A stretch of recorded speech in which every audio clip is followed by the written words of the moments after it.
All right, it is November 12th at 5:30, and I am calling us to order. Alan, should I read all the as authorized now or at 6:30? You have to read the section numbers we're going over. But the one that says we can go anytime, do I have to read that? Okay, all righty. It is 5:30. We are calling the meeting to order. We have a full dais. Glad to see everyone in the house, and we will be going into executive session as posted. In executive session, I am on page 7 of the agenda. We will be discussing the following items. 10A, City Council shall convene into closed executive session pursuant to Section 551.072 of the Texas Government Code to deliberate the acquisition of property located on MLK Drive. Item 10B, City Council shall convene into closed executive session pursuant to Section 551.071 of the Texas Government Code to confer with the City Attorney regarding fire inspections of child care facilities and schools. Item 10C, City Council shall convene into closed executive session pursuant to Section 551.072 of the Texas Government Code to deliberate the acquisition of outstanding easements on Main Street. Item 10D, City Council shall convene into closed executive session pursuant to Section 551.072 of the Texas Government Code to deliberate the acquisition of property and easements associated with the construction of wastewater treatment plant number 3. Item 10E, City Council shall convene into closed executive session pursuant to Section 551.086 of the Texas Government Code to discuss competitive matters related to Bastrop Power and Light. And 10F, City Council shall convene into closed executive session pursuant to Section 551.071 of the Texas Government Code to discuss with the City Attorney pending litigation styled as Carolyn Smith, The Villages at Hunter Crossing LLC, and Leartex Properties LLC versus the City of Bastrop et al. It is 5:32, and we are in executive session. We will be back at 6:30. Yep, we will be doing item 10D first. No, when we go back there. You just mean when we come back out? no. Nikki and Chris, we need to talk about back there so you can vote on it. I understand, and aren't there? Yeah, are you going to do them in order? That's the question. If we had to do some of them tomorrow. We're going to, yeah, we'll talk about it when we get back there. And we'll come out and we're going to do things in many different orders. And one of the things we're going to do is item 9 AA, we plan to take right away when we come back from executive session after we go through some of our preliminary stuff. And then we'll be doing 5A, Chris, and 9H, okay? And I'm realizing it's you that I'm talking to, so, okay? All right, thanks so much. We're in executive session. Colin, we good? All righty. Good evening. We are out of executive session. It is 6:43. I apologize for our tardiness. We have an extensive agenda, and we were trying to get a lot of business done for the city. So it is November 12th. It is 6:43, and I am calling the regular meeting to order. As authorized by Section 551.071 of the Texas Government Code, this meeting may be convened into closed executive session for the purposes of seeking confidential legal advice from the City Attorney on any item on the agenda at any time during the meeting. The City of Bastrop reserves the right to reconvene, recess, or realign the regular session or called executive session or order of business at any time prior to adjournment. So, Coach Kadura is going to bring in some kids for us. They're going to lead the pledge. We've got Zanai, Jacob, Sophia, and Caden. They are all student leaders. Y'all come up here and turn around. Come up here and turn around. Stay on side. Okay, turn around. Side by side. Everybody wants to see your smiling faces. They are all fourth graders from MENA. They're student leaders for the MENA Physical Education Posse. They are great kids, and they are excited to be here tonight. And ladies and gentlemen, if you will all rise, we will say the pledges together. Okay, you guys turn around.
Thanks, Coach.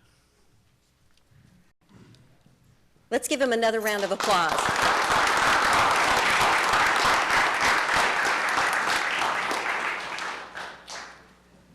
Chief? All right, tonight, the police chaplain has been detained, so if we will all bow your heads, I'll lead us in prayer tonight. Heavenly Father, we come to you as an organization that wants to do the very best that we can for our community. We appreciate all of the wonderful things that you provide for us in Bastrop, and we ask that you give each council member and each staff member both wisdom and discernment as we discuss critical city issues tonight. Please give warmth to those that are in need, and please keep all of our first responders safe. In Jesus' name, amen. Amen. You may all be seated. Okay, we have a really long agenda, as you have seen. I will let you know that item 9B, B as in boy, and item 9C as in cat, both of those items have been pulled from the agenda, and we will not be going over those tonight. We're going to be skipping around, and you're not really going to care, so I'll just call them out as we get to them. But appreciate, and I do have in my hand 3 people that have signed up to speak, and we'll be taking those items to make sure that those of you that may not want to spend the evening with us have an opportunity to go home at a regular basis. So, moving right along, we'll go to my mayor's report, and we won't see this, but a couple of things really quick. We did go to the Texas Downtown Association. I believe almost all of council attended. We got both an award for our Main Street, and I have a picture. Actually, I do have pictures for these, so I won't talk about that one. This past weekend, Veterans Day, Saturday, was the best weather we've had in a month, and I am totally taking credit for it because I have to take credit for bad things, so I totally took credit for the good weather. It was fabulous to see both Councilmember Peterson and Mayor Pro Tem Nelson at the Veterans event, both of them being Army veterans. It's just such a thrill to serve with them, and we are so thankful that they are on council with us. It was a really, really great event. I'll have pictures of that at my next mayor's report. We had over 500 cars, and the most important thing is my car finally made it into the car show this year, so I was super, super happy about that. Okay, so if we go along, you will see pictures, and in the upper left was the very event that I was talking about, Texas Downtown Association. That's Matt Lassen and Brian Romney, and they won an award for Spring Street Dental, which is just on the other side of the railroad tracks. For the designer was Dan Hayes Clark. It's a fantastic building, and they won a state award. And below that, you will see almost all of council with the city manager, one of the both assistant city managers, and we got that award for our pop-up event in June, and that seems like 3 lifetimes ago, but that was really a great event. And then a couple of other things that were covered on that. Bastiano's celebrated their 5th year, which was great. Chris and Jessica Linford, we love it when small businesses are able to be successful. It's tough to run a small business. It's really tough to run a restaurant, and they have done a great job. We're very thankful for them. In the upper right-hand corner, I went to the Inspire, Empower, and Thrive Women's Lunch that the Family Crisis Center put on, and that is a picture of me with Mayor Pro Tem Ellen Cohen, who is Mayor Pro Tem of the City of Houston. She was a dynamic speaker, and we did the secret Mayor Pro Tem Mayor handshake together, so I enjoyed visiting with her. The bottom left-hand corner, I voted early and was reminding everyone to vote at the November 5th election. We're all really happy that Proposition 5 passed. Next to that, that's me with the fire chief and the assistant fire chief at the chamber open house. They're hardly ever at ribbon cuttings with me, and I was like, look, we can prove you were out being in the community, and so they were happy. They reluctantly agreed to be in the picture with me. And then the bottom right-hand corner, you'll see all of council went to the TML conference. I never did get a picture with all of us, but I promise at different times we were all there. Had just a fantastic time. It is a great time to learn best practices from other towns our size, to find out what's going on with the legislature, to network with folks, and just a really good learning time. The next page, since this is history and all of these things have already happened, one thing I will point out is that Seton did not have their grand opening yesterday. That was a projected date from more than a month ago, and last I heard they are shooting for the third week in January for the official bells and whistles ribbon cutting, so I did not attend that because it didn't exist. And then if you flip over to the next page, you'll see what I'll be doing between now and the next city council meeting. Thursday is going to be a really busy day. The 14th, what's not included on that list is that I am attending an Austin Business Journal luncheon in Austin that same day. So I'm going to do that and come back and take care of the youth and government, and we have the Board and Commission appreciation banquet that night, and several of you in the audience serve on our boards, and we're looking forward to celebrating with you on Thursday. The Feed the Need Gobble Kit event is really Saturday, the 16th. They're taking things from every day, but the time that you can drop it off is on the 16th, so I need to make that correction. And then there's some other meetings showing up. The CRCA interview is the Colorado River Collegiate Academy, where I go and they ask me really, really hard questions, but it's only during one class period, so I have a limited amount of time, but I get to answer some really great questions from those kids, and it's an enjoyable time. So that finishes our mayor's report with council members' report. We did not do reports at our last city council meeting, and the council meeting before that I started with Mr. Peterson, so tonight I'm going to start with Councilmember Jackson. Do you have anything to share with us? Not at this time. Councilmember Ennis? My first thing is, for anyone who keeps track of these things, it's kind of the puzzle in some people's minds why I didn't show up in the picture at the Downtown Texas Award presentation. I don't know where I was, but I'm not in the picture. Otherwise than that, I would like to compliment and thank the police department for the wonderful job they did at Halloween. I live on Pecan Street. Pecan Street was closed. It was exceptionally well received by the residents on Pecan Street, and if anyone ventured to Pecan Street on Halloween, you saw that it became a real celebration, kids being able to walk down the street without worrying about being hit by a car. And the way that the police department opened up the street was exceptional as well. They rolled 2 cars very slowly down the street, and it was beautifully done. As liaison to Bastrop Art and Public Places and the Historic Landmark Commission, I've attended both of those meetings within the last month, and they are hard at work on their assigned tasks, I'm pleased to say. Thank you, Councilmember Ennis. Mayor Pro Tem Nelson? Councilmember Rogers? Councilmember Peterson? Thank you, Mayor. I just want to personally say thank you to the mayor for letting us have such a gorgeous day for the Veterans Day car show. Yes. I appreciate that very much. And you could see Mr. Peterson's car on Saturday as well. Did a great job. All right, moving on. We are moving to the top of page 2, and we're going to talk about AMBEC. And I am going to try as hard as I possibly can to get through this proclamation without tearing up. I have to share a story about AMBEC. There are a million, but I'm going to share 2 really quick ones with you. When I decided to run for mayor, AMBEC was one of my strongest supporters, and she took me under her wing and said, all right, you need to go to these meetings, you need to meet this person, here she is, we're going to support her, she's going to be great. And she was so friendly to me, and I thought, wow, I'm really special, she's being real nice. Then I found out she's friendly to everybody, and that's just how Ann is, and she didn't know any other way to treat anyone. I couldn't help but be so complimented, and it meant so much to me. Some of you know, some of you do not know. I lost my mom when I was 30 years old. You never get over that.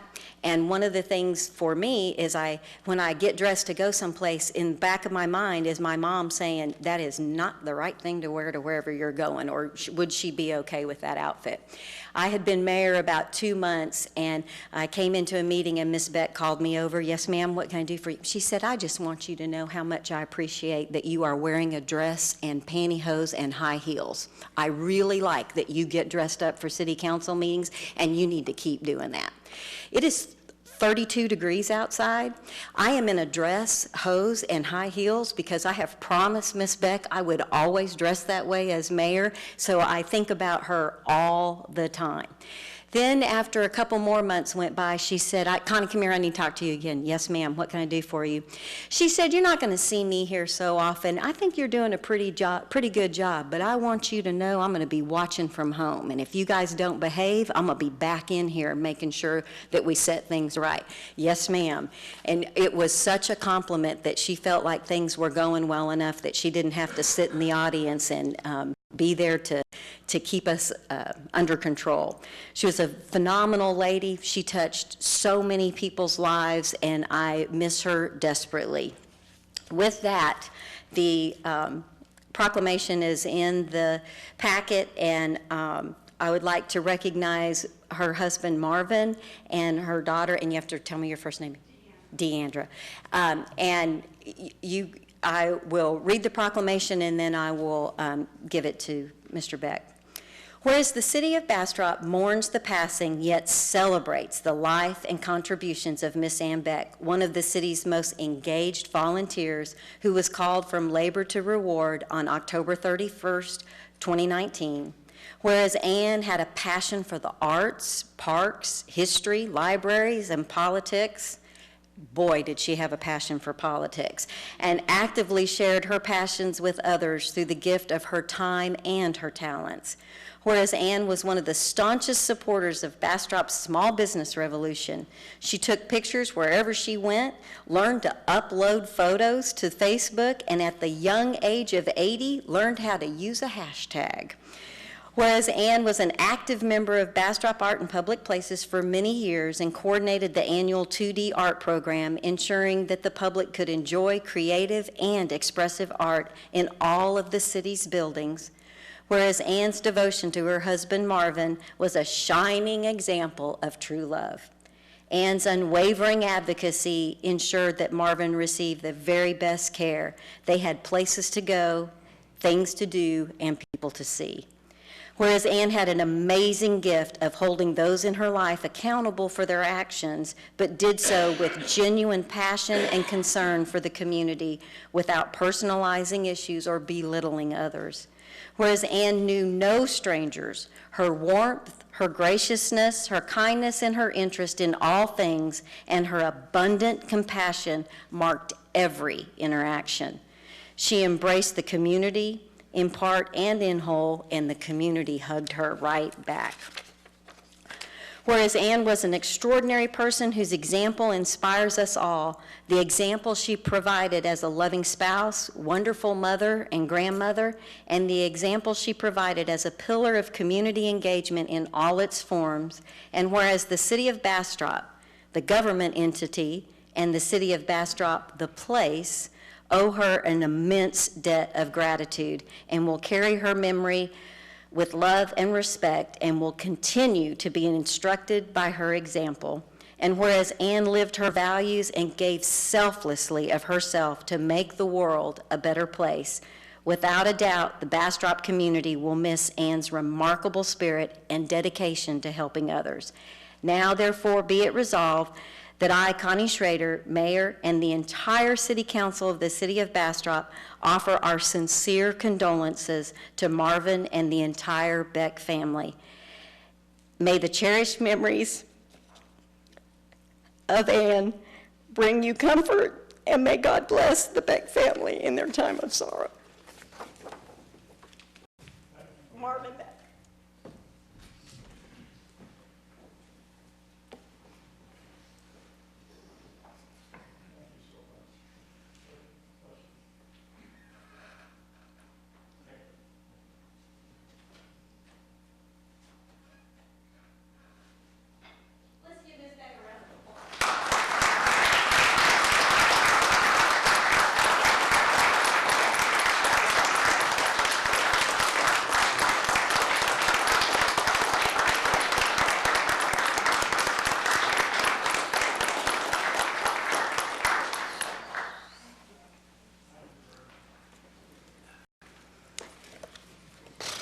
Ms. Beck's funeral will be on November 23rd, and you can find information about that, and I know so many of us will be there.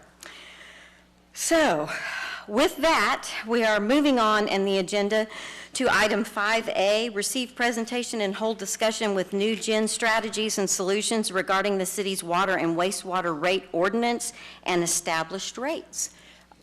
Chris going to kick off, or somebody going? Okay. Good evening again, Mayor and Council. Chris Eckert with New Gen Strategies and Solutions. Tonight, as an item for individual consideration, you have a full water and wastewater rate ordinance. This ordinance goes in and codifies the changes that we've discussed, and so wanted to take just minutes tonight to go back through with you a presentation I gave.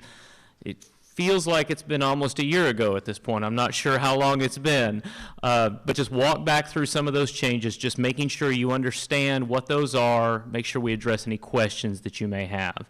Again, as I go through this, please feel free to stop me at any point with any questions that may come up.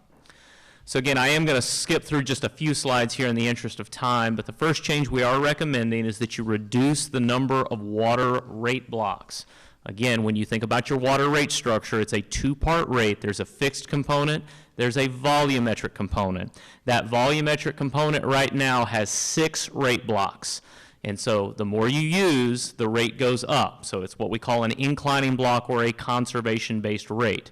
We want to keep that type of that structure in place because we want to encourage conservation, but at the same time we want to simplify the structure so that a customer can better understand, better calculate their bill. Having 6 different rate blocks could be a little cumbersome to come in and try and understand and go through and understand what the city's charges are. So you can see how we're recommending shrinking from 6 to 3. So that's the first change that is embedded within the ordinance.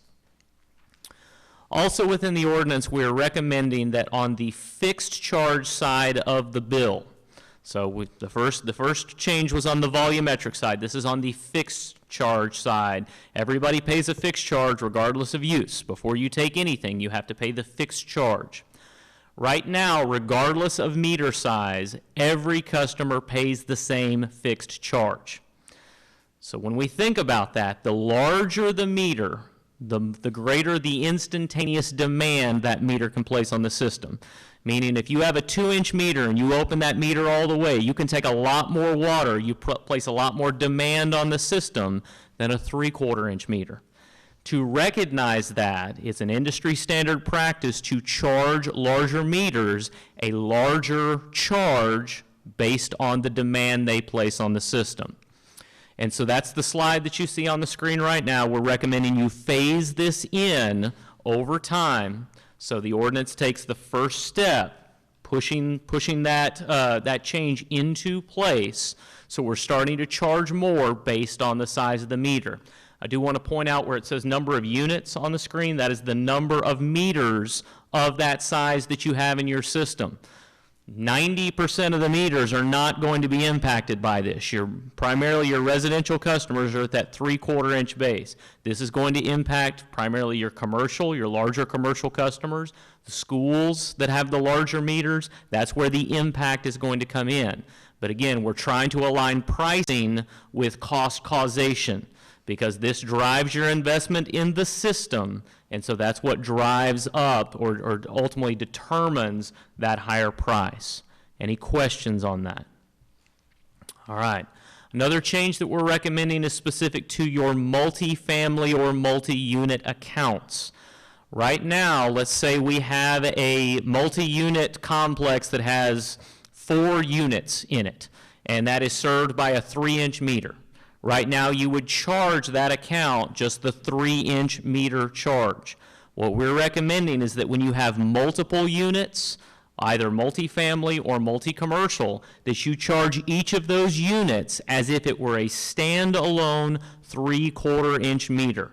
Basically, you're going to charge each unit a 3/4-inch meter charge as if it were sub-metered. The reason for this comes back to how the TCEQ defines a connection. The Texas Commission on Environmental Quality, the TCEQ, when they determine the design standards for your system, they do that based on the number of connections. The TCEQ defines a connection within their codes. They specifically say that a unit, for example, an apartment unit, is a connection to the system that drives the capital investment, ultimately driving cost on your system.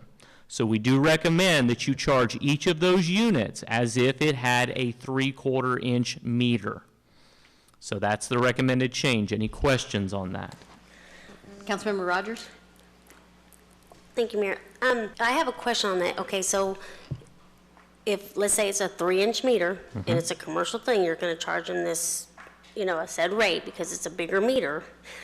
So you're gonna charge them the meter rate, and then you want us to charge each person that's connected to that No, another rate? we're charging each unit as a 3/4 inch. You would not charge the master meter.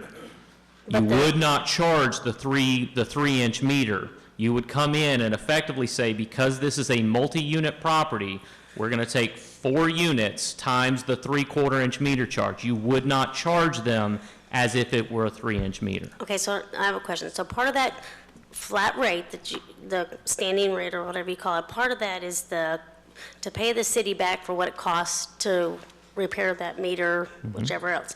So let's say it's a 200-person, 200-unit apartment complex. I don't see how it would cost the city 200 flat rates for Well, that one big meter. I'm just again, not the- sure that sounds, The issue with the 200 units, each of those is considered by the TCEQ to be a connection on the system, and ultimately that, through how the TCEQ applies the design standards, they say you have to have so much water supply capacity, so much pumping capacity, specific to each of those connections. And so that's what makes this multi-unit, whether it's commercial or multifamily, that makes it different than if you just had a master meter. It comes back to how the regulations are set. so are you saying that TECQ demands that we do this? It is in the code, yes, ma'am. This is in Okay, the that- Texas Administrative. This is a rule of the Texas Commission on Environmental Quality when they are assessing the capacity in your system. Okay, that's a rule, but it's not saying that we have to charge each person.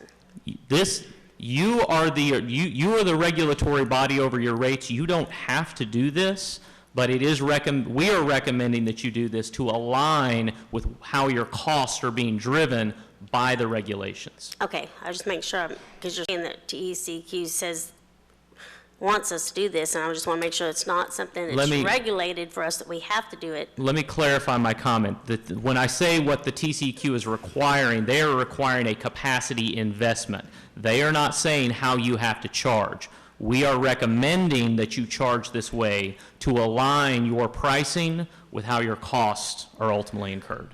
But we could, if you have, let's say, a 3-inch meter, we could make that flat rate for the person that owns the 3-inch You meter. could certainly do They that. could make that one big flat rate without making it per person that's under that. Yes, ma'am, We you have could do that. right. You have that right, absolutely. Okay, thank you.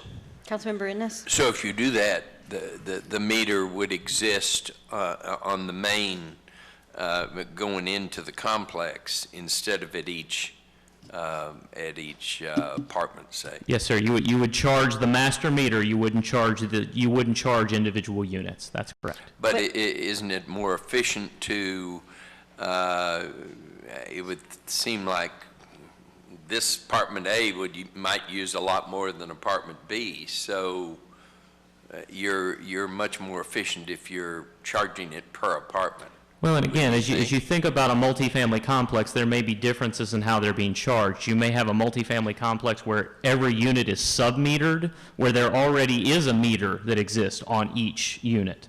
Otherwise, there may be a master meter for a building. And so, as you think about multifamily, there's many different ways that those charges are ultimately passed on to the consumer. Some apartment dwellers don't pay a utility bill. It's embedded in their rent. So it's kind of all over the board. It's hard to say this is the standard for how. Now you're getting complicated. Yes, sir. Well, Councilmember Ennis, you said something that I don't think is true, but I want to double check with Chris. How we charge does not impact where the meter's located. No, that is correct. Because you said I don't want you to think that it would be, there's not a 3-inch meter because we're charging by the unit and now there's a meter at every unit. There may still only be a 3-inch meter. There may be sub-meters, but how you charge it does not mean that's where a meter is, That is correct? exactly right. And I We're- think you said something that made me think you thought how we would charge it would be where the meter's located. Why would you have a 3-inch meter if you're going to each if you're going to meter each apartment? Well, so again, when we're saying charge each unit, we're not changing up the metering. We're simply sending a price signal to that account based on the regulations. And so we're saying that you would set a pricing structure and you would charge each unit as if there were a meter. There's not going to be a meter there. The master meter still stays in place. This is a matter of sending the price signal and how we're structuring the charges to that account. First off, what's a price signal? So a price signal, again, as you think about pricing, so you go to the grocery store and you pay X amount for milk. That is sending a price signal to you. Do you value that milk that much? That's the value you're placing on it. As you have certain consumer goods, the pricing may go up. You may be in a situation where you want to discourage a certain type of behavior. You would charge more. You would send a pricing signal to that customer by charging more. So when I'm using the term pricing signal here, I'm simply saying we're trying to align our pricing with the regulations that drive our cost. Okay. Councilmember Rogers? Oh, I have another question, I'm sorry. Okay, so let's say it's the apartment complex right now, and most apartment complexes don't pay for their water, it's all within their rent, right? So as a city, are you asking for us to start charging the apartment complex or whoever pays the water bill now? You're just gonna up them for how many people are in there, or are you asking the city to start sending a bill to every single apartment? No. So the actual, who the bill goes to will not change. What will change is the overall structure of the bill and the level of the bill to whom you're sending the bill. So let's take our master meter situation. Let's say we've got a 4-unit complex with a 3-inch meter, and the property owner, whoever owns the 3-inch meter, gets the bill. In this case, that owner of that account would be charged a 3/4-inch rate times 4 instead of the 3-inch meter size. Which So, in that example, they'd be very happy because it's a lot less. I'd have to run the math, but yes, I believe it is. Well, it's 4 times 27 Yes. as compared to 221. Yes. So again, it's a matter, we're not changing who the bill goes to, we're just changing the price and how we price service.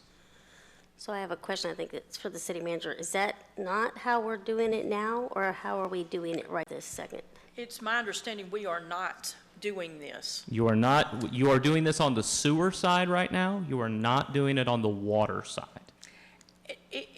And Chris, correct me if I'm wrong, the principle behind the TCEQ standard is really simple if applied the way Chris is suggesting we apply it.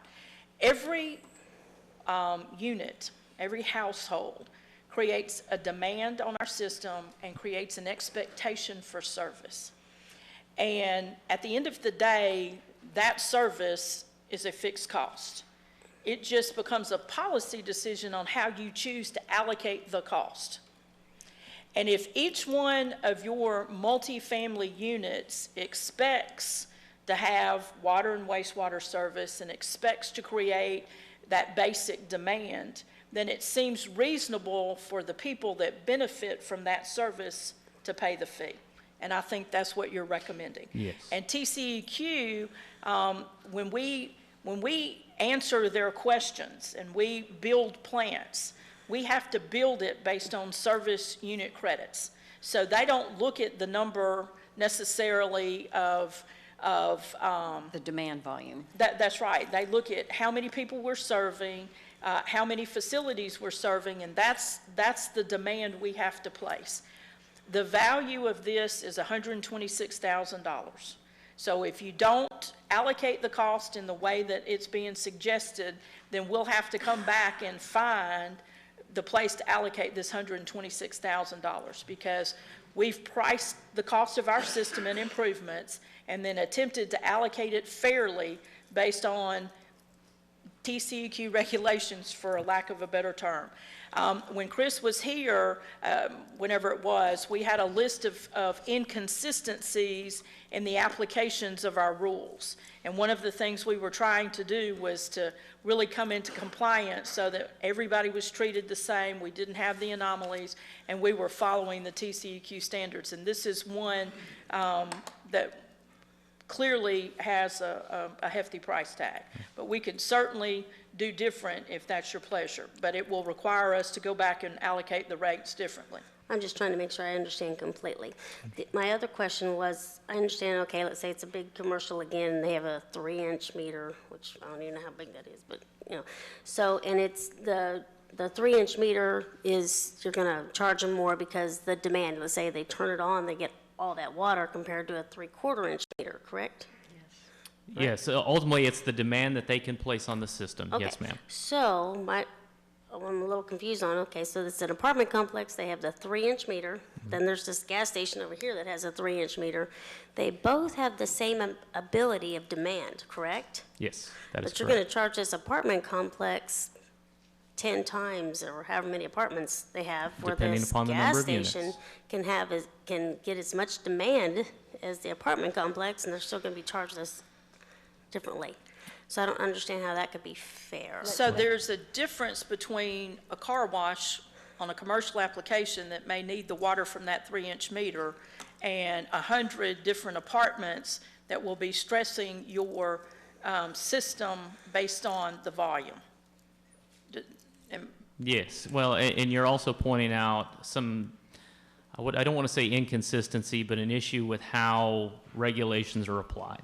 Okay. We can't necessarily change that. This is when the TCEQ is addressing the design capacity of your system, this is the standard they are using. Okay. And so that's ultimately what is driving this recommendation. All right, okay. So I have a couple questions. Where's the 126,000 coming from? Is it mostly the apartments? You guys have done the calculations. Where's the extra money coming from? This Who's is picking it mainly up? from multifamily accounts, yes, ma'am. Okay, so it's talking about, in this instance, every apartment dweller would pay another $27? Because, or they're paying something for Well, a they're water paying bill something right now. They're paying the master meter charge. Again, they may not be paying anything. We don't know how that's being charged. But right now, they're paying I believe is it $16, the base charge, the same as everybody else for that master meter. So that 3-inch meter on your system right now is being charged the same as a 3/4-inch meter at a residential home. And so there's an extreme inconsistency right now in how that's being applied. Okay, I understand that part. Then my second question is, what defines a unit? The apartment complex, for me, that's a little bit easier, because every apartment's going to have a bathroom, it's going to have a kitchen sink, it's going to have some demands. But if you get to commercial property, you know, not everybody has public restrooms, not everybody, so what, do they have to have a utility of some sort to be a unit? What defines it as being a unit? This room could be cut in half, and we could have bathrooms on one side of it. So are both sides of the room considered a unit? Ultimately, it would be a service connection from that master meter. However that's done, and again, we may have to get into city development standards on that to determine what is a connection and how that would be applied, but there has to be service to that unit. So if this room was divided into 4, but there was only one water service, through the rate that you're suggesting, there would only be one charge of $27? There would only be one charge because service has to be provided. You're not going to charge somebody if service is not provided. Okay, so they have to have an account. Yeah, well, so in your example where you've got 4 units, in that case, there is one account for those 4 units, but there still has to be some determination at some point of where service is provided to determine ultimately there is that one unit getting service. And so this is, I'm not sure how many instances you have out there where you have... You would be surprised. Okay, so this may be something we need to clean up on the billing side when this gets applied, if you choose to apply it. We have to make sure service is provided. I'm just back to what's the definition of the unit and how we're going to get there, because if this room was divided into 4, but there was only one water service to 1/4 of it, is it 4 units or is it 1 unit? It's one unit. It's 1 unit because service is being provided to 1 unit. So we're going to try to, I think one of the issues that we've gotten into is we've found ourselves in some of the commercial instances dealing with accounts of renters, and 2 renters, you may put up a wall or you may tear down a wall, Right. but you haven't added any water or wastewater services. So have you, now 2 people are paying the definition of the unit is kind of what I'm concerned about. Does that make sense? Understand? So, Mayor, let me see if I can translate what she just said, because I think it's an important distinction. We're calling them connections, but they're really taps. In a multifamily situation, if there's 100 units, then there's 100 taps Yes. that are connected to that meter, because every one of those units has service. And the unit that has that tap, that's the TCEQ definition of we have to provide them water. Under the mayor's scenario, if you have a quadruplex and only one of the units requires water, then they'll pay full freight because they're the only ones to needing water. Correct. But if there are 4 taps to those 4 units, then that's a 4 units that would pay the base service fee, because all 4 of them are demands on our system. Exactly. You cannot charge if service is not provided. So you're only going to charge a unit if service is provided, if there's a tap there. So again, apartments to me are easy. It's not easy in the perspective that the people who live in apartments just went, wait, my water bill went up. So I understand that, and I'm not trying to make light of that. But in a commercial environment, if you are not adding an additional tap, you should not be impacted by this. Exactly. Yes, ma'am. Councilmember Ennis? Nay? I'm not there, but I'll work on it. Okay. Mayor Pro Tem Nelson? So, for clarity, this, if you have a 3-inch line coming into a commercial complex, it has 4 separate units, 4 separate taps. Each one of those units, if they utilize water, would be charged the 3/4-inch rate. Yes, sir. If we only had one of those 4 that was utilizing water, they would be charged the one-time 3-inch rate.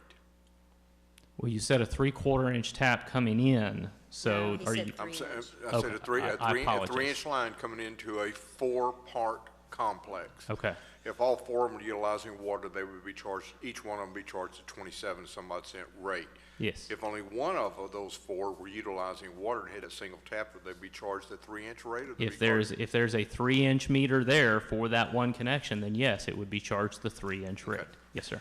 Councilman I'm Rogers, go ahead. On your scenario, Lyle, you had said it was a fourplex, correct? And they each had a tap. Whether they turn the water on or not, if you have a tap, you're going to be charged $27. Yes. And you can never, so they don't have to utilize the water, they just have to have a tap. So I just want to make sure, because you kind of switched it back around, so I want to make sure that we were both talking the same thing. Okay. But the 126,000, the vast majority of it comes from the apartment units. Yes, ma'am. Yes, ma'am. And our intention is to deal with property owners. That is my understanding. I believe that's the way the ordinance has been written. Yes, ma'am. So if a property owner is an apartment complex and they, what's the normal size of an apartment complex tap? Is it all the way up, what is it, Trey? Varies? I was going to say, I would think it goes to 6. So that 6-inch tap,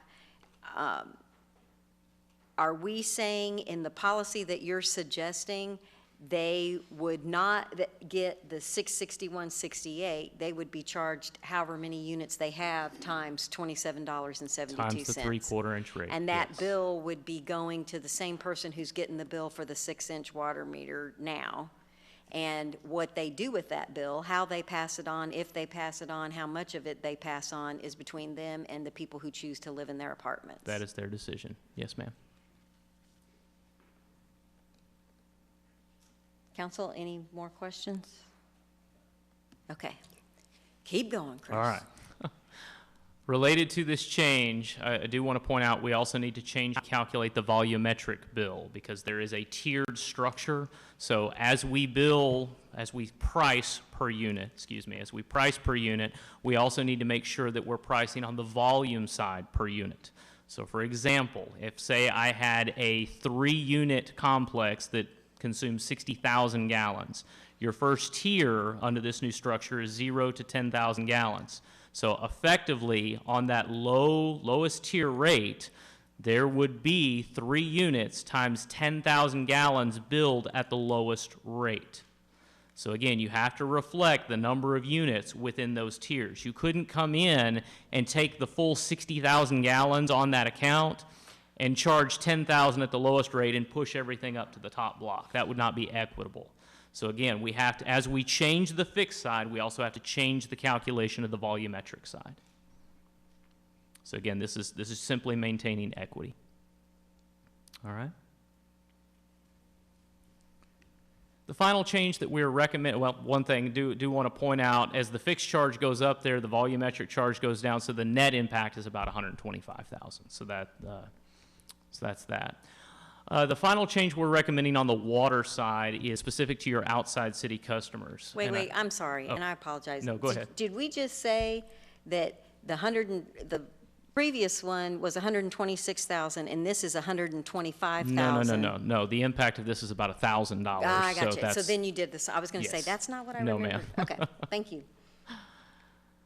So the final change there is on the outside city customers. You currently charge your outside city customers on the fixed charge. You charge them 1.5 times what you charge an inside city customer.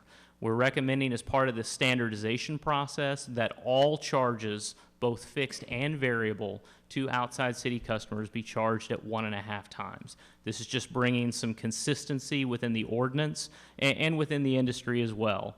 You do typically incur a greater level of cost traditionally for outside city customers. There's greater risk to the city in providing outside city service, and so that's why we're recommending this standardization. We do have a map of where your outside city customers are located. I know that's come up before, but it would only impact those accounts which are outside the city municipal limits. Any questions on the water side? Again, that's all of the changes we're recommending on the water side. Council? All right, keep All going. right. Sewer side should be a little bit easier. Again, as we've done with water, simplifying the rate structure, we're recommending the same thing on the sewer side, reducing from 5 blocks down to 3, trying to match those structures, make it a little easier for the customer to understand. So that's the first change on the sewer side. The second change is almost in 2 parts. We're going to start with commercial. For commercial accounts, we're recommending that in terms of the sewer flow that is billed to the account, we don't meter sewer flow typically to a retail customer. So we have to know what to charge that customer, and that's typically based off the water meter. So what we're recommending, and this is pretty standard across the industry for commercial customers, that you bill the commercial customer a sewer flow equivalent to all water use. Whatever water flows through the meter, you're going to bill that to the customer as well. At the same time as you do that, and I believe that change has already taken place, but we're also recommending you charge the commercial customer a flat volumetric rate. So that again is a typical standard practice. When you think about your commercial customers, they may be involved in economic activity associated with water use that they really can't conserve on. And so we don't want to penalize them on the sewer side, so we're recommending that flat commercial rate. So again, we've already changed, I believe we changed the how the water is billed on the commercial side in the last ordinance. This is just continuing that practice. Then on the residential side, right now your ordinance reads that a residential customer is either going to pay the winter average water use in their sewer bill or the lower of the winter average water use or actual water use if it's lower than the winter average. This gets a little confusing. It's a little bit cumbersome in the billing process. We're recommending that you just come in and take out the lower of. Just charge the winter average. And as we looked at this, there's not a single customer that's impacted by this. This is really language cleanup in the ordinance. So again, all that does is impact the amount of billed sewer flow. So again, that's all we're recommending on the sewer side. You can see there is some additional revenue that is generated through these changes. Total is estimated to be about $253,000 through these different changes as you go through and kind of standardize the ordinance. The commercial flat volumetric rate for the wastewater, is that also mostly apartments, or who's picking up that 127,000? That is going to be all your commercial customers. I don't have that broken out between multifamily and commercial, but I can get you that Okay. information. I'm sorry, Mayor, I have a Oh, question. I'm sorry, Councilmember Rogers. On the wastewater flat rates, correct? Again, do we plan to bill whoever the water bill's going to? Is that who's going to take the, We're not proposing to connect- change who the bill goes to. The bill I'm would ask- still go the same place. so I'm asking the city which way we're doing it now. Are we billing just the person that has the water meter? Or they send it to each individual person? Whoever gets the water meter and pays the bill will get the wastewater bill. For however many connections? That's right, But and that's how they not- choose to allocate and get their money back is their choice. So I'm just requesting that you look into that. In what way, And I please? don't think that's always what we do. Yeah. That's not exactly what's happening now. She's not confident that that's consistently being done, and so That's if what I it's was going to trying to be a change, we want to know. And I don't know if your staff can speak to if they think it's consistently being done that way or not. Tracy, can you nod up or down? If it's more than a nod, you have to come to the mic. Yeah.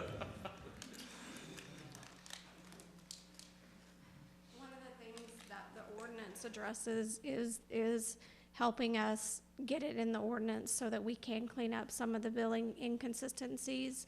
One of the things we've added to the ordinance is that that bill will go to the landlord, and then the landlord will have the responsibility to bill that out. There are a few multi-unit properties in town that are structured a little differently. That's why we're trying to step out with the ordinance, and then we'll go back and apply the ordinance and get everybody consistently billed. So you mean not particularly the landlord, but whoever's paying the water bill, per se? We would like to clear it up to where we are billing the landlord. The property owner gets the bill, and then it will be their responsibility to bill to their leasing properties. That won't be our responsibility. We're gonna bill the property owner. For the water and the wastewater now? If there's just one account going into that multi-unit, yes.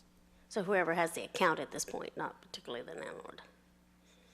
Ooh, that's a good That's what question. we're trying to clean up with the ordinance, is we do have some situations where the account isn't even in the property owner's name. It's Right. in one of the leasee's names. We would like to Correct. clean that up.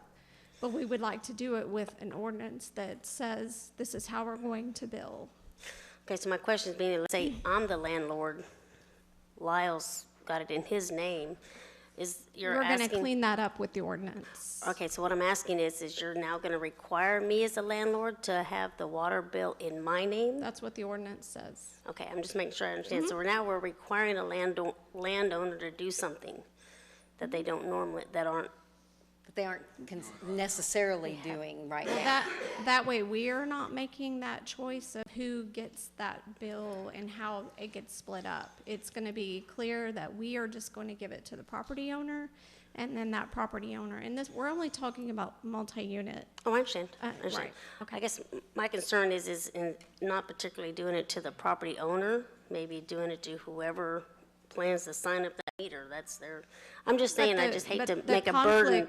The conflict has been that multi-units are being served by that one meter. That has been the. Oh, I understand. I'm just trying to make sure that we're not burdening a property owner just because you own that property. I'm now making it, you have to do something. So the way it should work is that we bring you a meter to your property. And then when you take that meter and tap off of that meter, then that is a built-in cost to the lease of the property that you're choosing to do that way. And then our responsibility stops at the meter. The problem that we've got is it's not working that way. So if you've got 4 tenants and one of the tenants has the water bill in their name and they don't play nice necessarily with the others, then we're put in the middle of something we can't manage. I agree. So what we're trying to do is at the master meter with that property owner, that our responsibility stops there, and how it's distributed on their property is their choice with their tenants. It gets us out of a civil arrangement, and there's a clear delineation between public and private. And we get it to the private, and they pick it up and do what they want to with it, and we send them the bill for that. That's what I hear you saying. Except if there's additional, and I'm sorry, Councilmember Rogers, but if there's additional taps, we would permit the additional taps. So we are getting involved on the other side of the meter, right? Because otherwise you wouldn't know how many units there were on that commercial property unit. Or are you saying on commercial you're not going to do? We would know through a CO inspection. We don't put those taps in, though, that, you know, whoever. I understand that, but don't you permit them? Or you're not involved in them?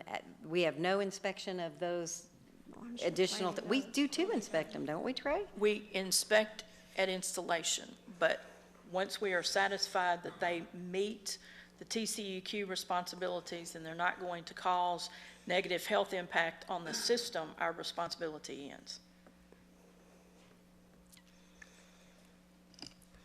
Okay, so. It should end. In some cases, what you're saying is it's not. Right. We're just trying to clear that. What we have is a lot of inconsistencies. All right, so here's my only problem. Okay, let's say we have a commercial unit that one person has the water meter. How are we, with this new ordinance, how are we going to make that property owner sign up to, you know what I'm saying? Yeah. I'm not sure how we're going to, I mean, this might be an Alan's question. How do we enforce what we're about to put in? How do we make a property owner take over a water meter that they don't have right now? Never had and don't want. So how do we do that? Or can you do that? That's a question that I would defer to our utility lawyer, who's not here today. But I'll be glad to pass that on to Aaron Silvera and get an answer, because I've never dealt with that setup. I guess I just don't want to pass an ordinance that we can't enforce. That's where my point is. Without naming names, what has caused us to get to this point, other than it's just an inconsistency? A couple of properties that are set up, we're trying to set it up to where we're just billing the landlord and they are splitting that out between the units, because right now, like, we do have one multi-unit that whoever went in and set up the account is a lease, they're leasing the property, and so it's been in their name, and so there's some inconsistencies with how the other units on that same property are being billed.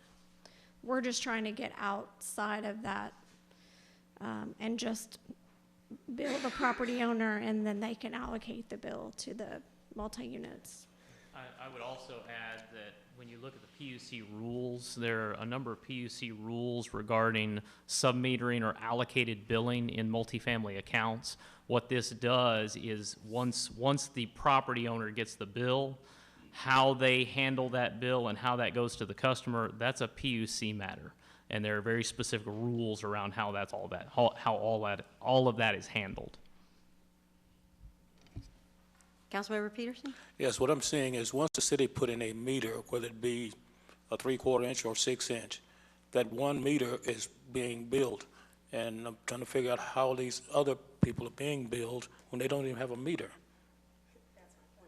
That's, So I'm not sure what Trey's trying to do, fix that. I don't know how it started, but it's something that needs to be fixed.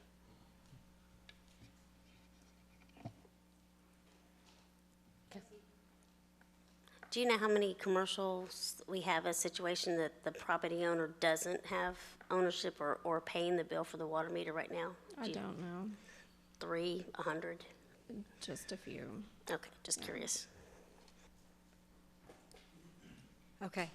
Council, any other questions? I think, Chris, you're going to go through comparisons and the consequences of if we... If we have time and you'd like to go through those Yeah, comparisons? you can flip through those real quick. All right, so again, we prepared 3 different regional bill comparisons, one based on size of city, one based on geographic comparison, and then one based on a service comparison, the similar service that's provided. So you can see on the screen right now is a comparison by size. So again, right now, this is for a residential 3/4 inch customer, average customer. Right now, they're paying, and forgive me, I'm going to have to flip because I'm having a hard time seeing that. Time to go to the eye doctor again. So right now, they're paying $94.25. The changes within the ordinance would take that to $95.18, so you're not really changing your overall position within the comparison. Again, this average customer is assumed to take 6,500 gallons of water and be billed for 4,500 gallons of sewage. The next slide is really the cities that we've chosen in terms of a similar area or geographic area. So again, the $94.25 is the average bill right now, taking that to $95.18. You can kind of see where you fall out in this comparison, a little different based on just the regional area. The final comparison that we prepared is really looking at type of service. And what we tried to do was to find cities that utilize an activated sludge wastewater treatment plant and rely on groundwater for their water source. And so we're really looking at the type of service being provided. The numbers there haven't changed, but you can see where you fall out within that comparison. And Chris, the reason that you're showing us the average residential 3/4 is because that is 91.2% of the people we're talking about. Yes, ma'am. That is the predominant number of customers here. Okay, council, we have someone signed up to speak. Chris, if you don't mind stepping aside, Larry Dickens is signed up to speak. Larry, do you have any questions or comments? Got to come to the mic. Here we go. I'm Larry Dickens, and yes, I'm pretty well confused, as most of y'all seem to be. Whatever the cost of providing water to the city, seems like it's pretty simple. You divide it up, I mean, with different ways, but divide it up among the members of the city that are using it. I don't see any need to make up meters that don't exist. I'd like to ask this gentleman, if you have a 3-inch meter, a 6-inch meter, 3/4, whatever, the billing, that meter will be billed for the amount of water it's used, right? Yes, sir. And then it'll be billed 200 more times if it's an apartment complex, right? No, sir. That's what he was saying. It's either a 6-inch meter charge or it's a 3/4 inch for the number of units. It's not both. Okay, so the meter size would go down. The meter size wouldn't be a part of the conversation anymore because you'd be getting a per unit charge. Per unit, okay, but the amount of gallons that go through it, Gallons does not change. It's the number of gallons. you're charging for the number of gallons, right? Regardless of the size of the meter, Yes. which is a one service. Yes. And you're charging another 200 times for the people that are using those gallons. Not changing the commodity, not the volume, just the. Chris, I need you to come to the mic so the folks at home can hear you. So again, to clarify, that whatever gallon goes through the meter, that is charged the volumetric side. All we're talking about on this unit is the fixed charge side of the bill. You're talking about adding 200 more bills. Not bills, just the number, Well, how we're fees. charging the price, how we're charging that price per fixed charge. So it's a make-believe bill. I mean, according to that, it's basically amounts to a make-believe bill. They're pulling service, they're using water. So, for instance, on. And whoever's got that meter is paying for it, for all the water that's being used. Correct? Yes, unless they have sub-meters on their side. Well, actually, if the city has a meter, unless the city is providing those sub-meters, it's still going to be metered. All the water that's used, and regardless of the unit, whether it's 1 unit or 200 units, is going to get this. If I use 1 million gallons of water, I'm going to be charged for 1 million gallons of water, right? If That I'm is 1 correct. unit. That is If correct. an apartment complex uses 1 million gallons, they're going to be charged for 1 million gallons, right? That's correct. And if there's 200 apartments, they're going to get 200 bills to go along with it, right? No. They're not going to get 200 meter bills? I mean, are they not gonna get charged for the 1,000,000 gallons? So again, as we talk about bills, they're going to get charged for the gallons that go through the meter. Okay, the 1,000,000 gallons. That's the the volume volumetric. side. On the fixed charge side, it would be the 3/4 inch charge times the number of units. All we're trying to do here is to allocate cost based on how that cost is driven by regulation. It's not, there's not gonna be bills, it's just how the overall bill is calculated. It's That's- doing exactly that's what you we're said, changing. taking the cost of providing that water and dividing it amongst the Are you people who are dividing that using that 1,000,000 water. gallons up between 200 apartments? I think the answer is no, isn't it? So again, so when you look at the bill, the fixed charge side would be the 3/4 inch times the number of units, then the volumes would be applied to the volumetric rates. That would be one bill, would be how that would be handled. So you're charging the 1,000,000 gallons plus all those extra, the only thing that's changing is the charge for the meter size. So again, yes, the charge for the meter size is changing, but what we are trying to do is allocate cost within our pricing structure to reflect how that cost is incurred by the city. Okay, is the cost incurred different by the city for an apartment complex that uses 1,000,000 gallons versus one person that uses 1,000,000 gallons? So excuse me, sir, go ahead. It's, I mean, even regardless of meter size, does it cost the city more to pump 1,000,000 gallons for one person than it does for 200? So the operational cost does not change, but your cost of putting capacity in the system, the number of pipes, the number of pumps, the design capacity of your system goes up because of how the TCEQ defines a connection. A unit, it's the SUE. You've got to get the 1,000,000 gallons out of your head, because that's not a part of the conversation. Well, you're It's the only unit. providing service to the meter. After that, the customer pays for the expense, don't they? Of spreading it around? I know you want it to be simple, and I wish that it was. Yeah, I do. But we have to comply with TCEQ, and because there are additional units that are pulling on that, there is an expectation that the city's system provide and have the ability to provide service differently than if it was one meter going to one person. Did I state that correctly, Chris? Yes, ma'am. It is one meter going to one entity, regardless how it gets split up. But, okay, next issue. Okay? Sewer. I think you said sewer is billed according to, no, a commercial sewer is billed according to, if you use 1,000,000 gallons of water, you bill for 1,000,000 gallons of sewer, right? Yes, sir. If there's more than one property hooked up to this water meter, they get extra bills, right? So again, the number of bills does not change. The number of bills does not change. I mean, The number of physical paper bills does not change. And so how many times do you got charged for 1 gallon of sewer? so again, we're not proposing to change how sewer is being charged. Sewer is being charged currently. If we have a commercial property that has 4 units, that account holder is already being charged 4 times that fixed charge. That's already in the ordinance. Nothing is changing regarding that. The account holder, meaning the person who gets the water meter bill, is being charged? Yes, sir. Okay, so I am in a building with 3 people, 3 businesses. The lady who gets the water bill, who has the meter in her name, is being charged for 3 units, right? If it is a commercial property, we're following the ordinance. So the account holder is being billed for those units. And then me and the next person are being billed again. So that makes 5, I believe, 5 bills for one building. Again, I may not be following the discussion, but the account Mr. holder- Dixon, are you getting a bill? For sewer? So what you're saying is you're being billed separately for sewer? Yes. So the person that has the meter in their name is getting a bill for water Yes. and wastewater, And you think? wastewater. And you're getting a bill for wastewater? Yes. That's your And concern? the next person over is getting a bill. And it's not a huge amount of water, it's just a That matter should not be happening. I've had this argument more than once. Okay.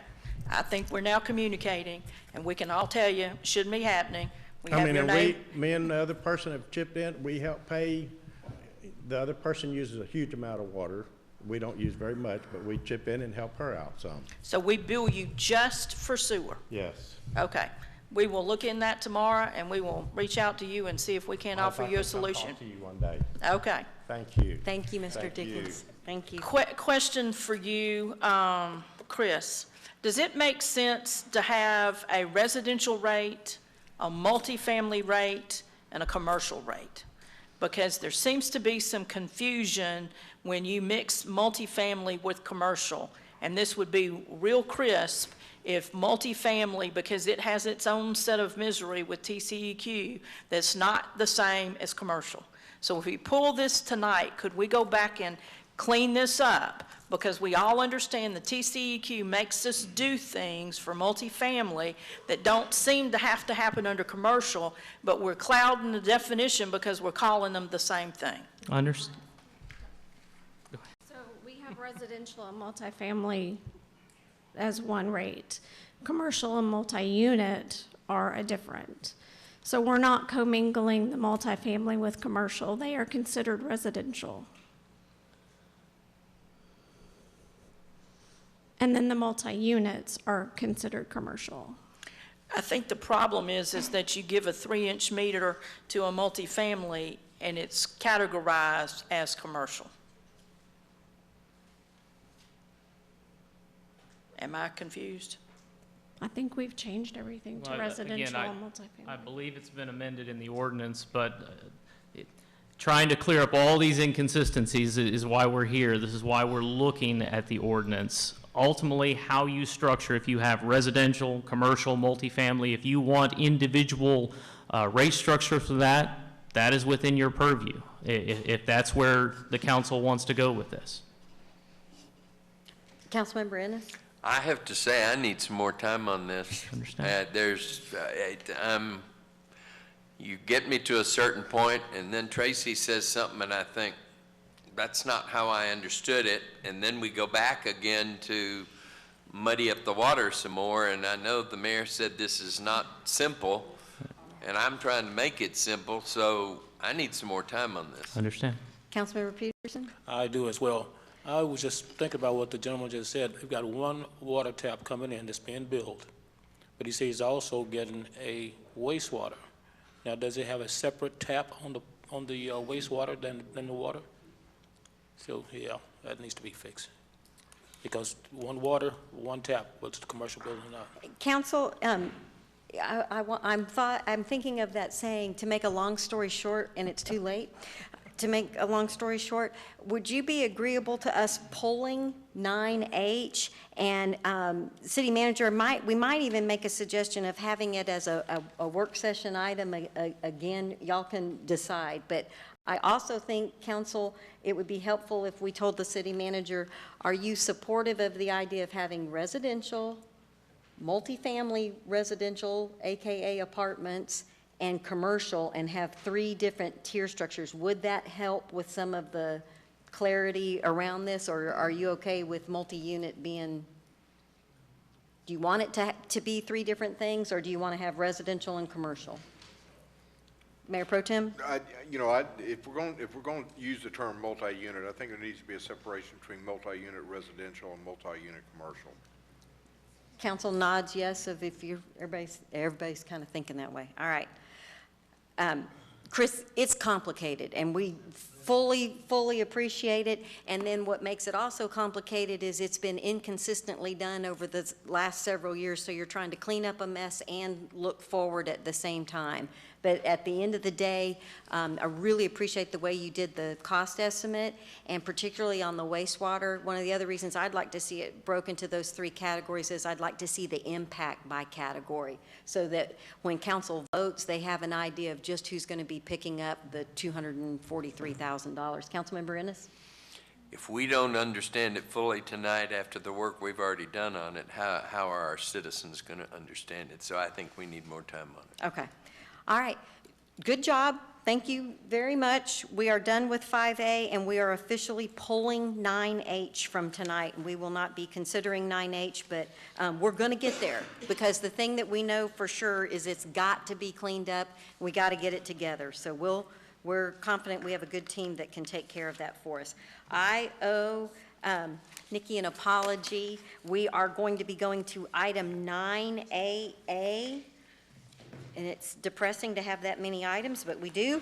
We're on 9AA, which is at the bottom of page 6. For the audience, this is an item that we discussed in executive session, and then I'll be jumping back and jumping to some of the other folks, because some of these things are going to go quite a bit quicker. We're on 9AA. Consider action to approve resolution number R 2019-117 of the City Council of the City of Bastrop, Texas, authorizing a contract with Seven Arrows Land Staff LLC for land acquisition services and approving task order number 1 in the amount of $46,000 as attached as Exhibit A, authorizing the city manager to execute all necessary documents, providing for a repealing clause, and establishing an effective date.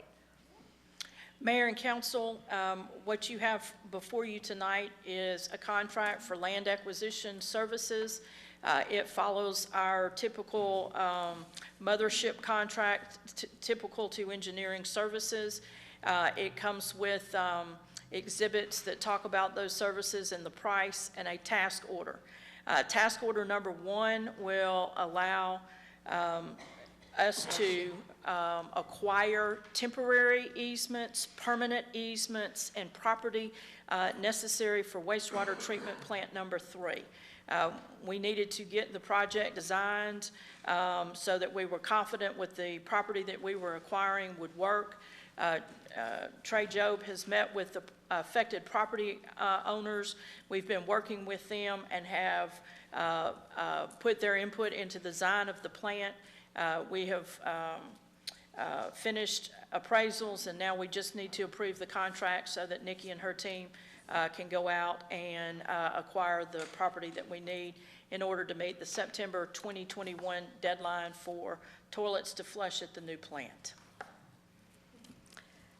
Council, we did have a briefing of this in the executive session. We've got a preview of the layout of where where the easements are required. Do you have any further discussion or questions for staff before you consider the motion?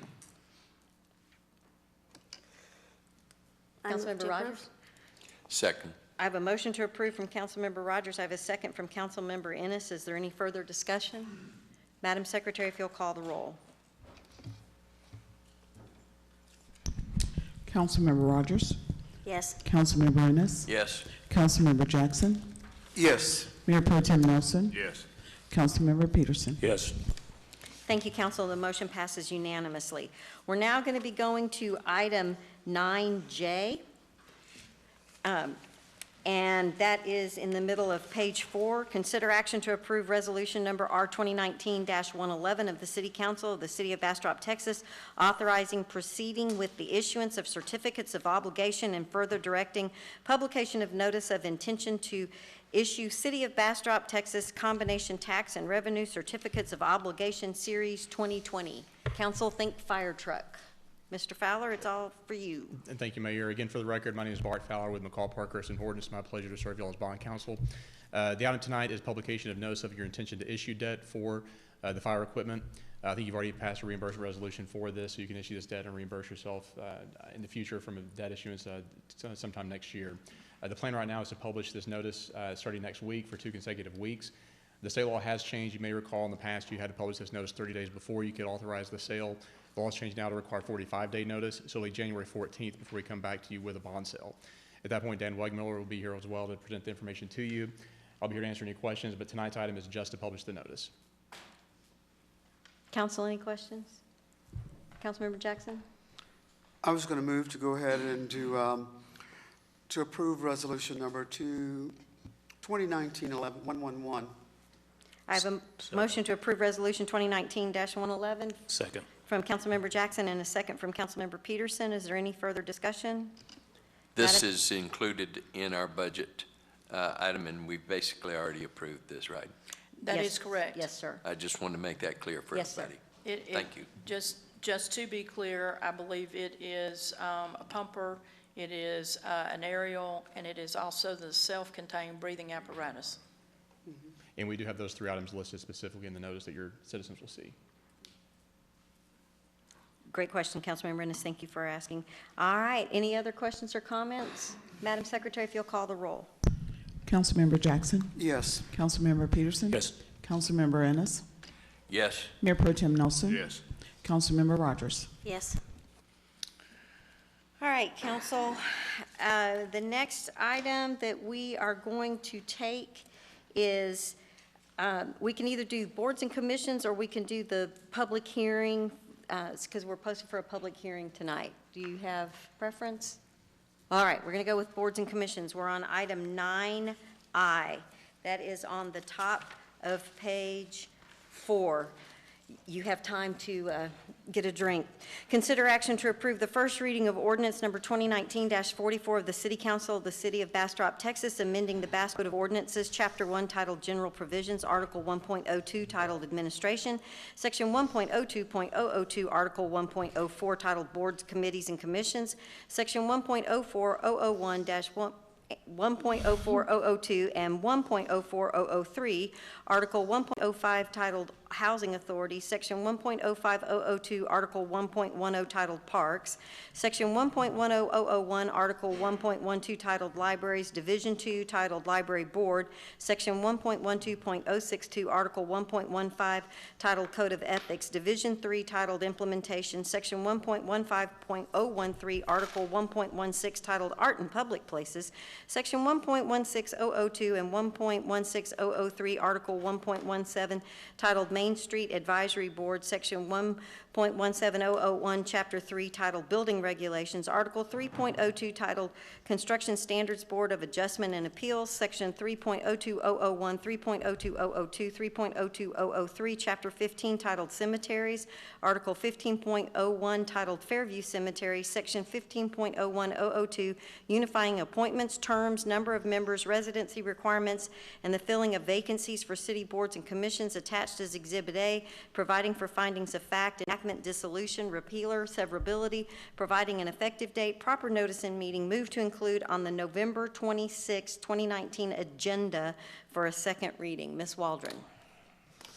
Okay, so I just wanted to go over what has been included in this draft ordinance, some of the changes that were discussed at the last workshop, adding the council rules and procedures, the role of the council liaison. We changed them to just once a year or as needed to give flexibility, added the annual recruitment process, so basically the process that we're using currently, also adding how we handle the midterm appointment process.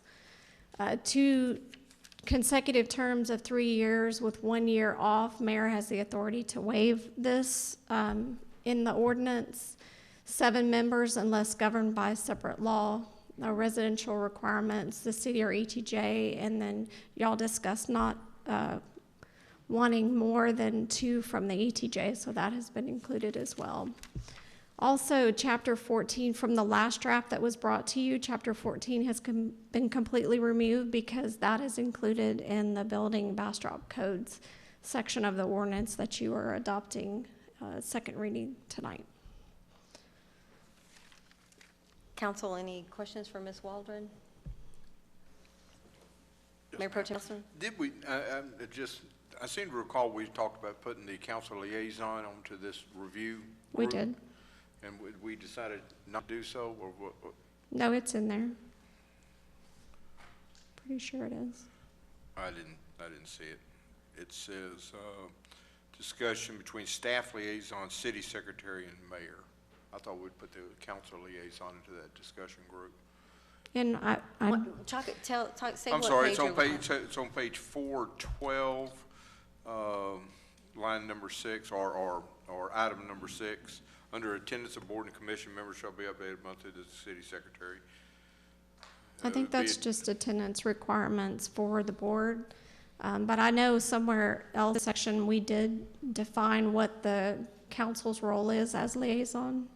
Well, I'm not talking about the council role. I'm talking about specifically during the attendance of board and commission. It says that according to policy, during the year where timely communication between the staff liaison, city secretary, and the mayor, I thought that the council liaison should be part of that discussion group. Okay. And I think and again, I think that we had put something in there relative to consultation with the board chair. Am I recalling that? We added that as well. For the agenda. Giving For them the notice, agenda. yeah. For the We did agenda, that. but Uh-huh. not for this attendance That's correct. discussion? Correct. Because the attendance, I believe, is just cut and dry, and it's just an attendance, but we can certainly notify whoever. But the conversation, if I recall, Mayor Pro Tem, was on the agenda building, that would include the chairman of the specific board.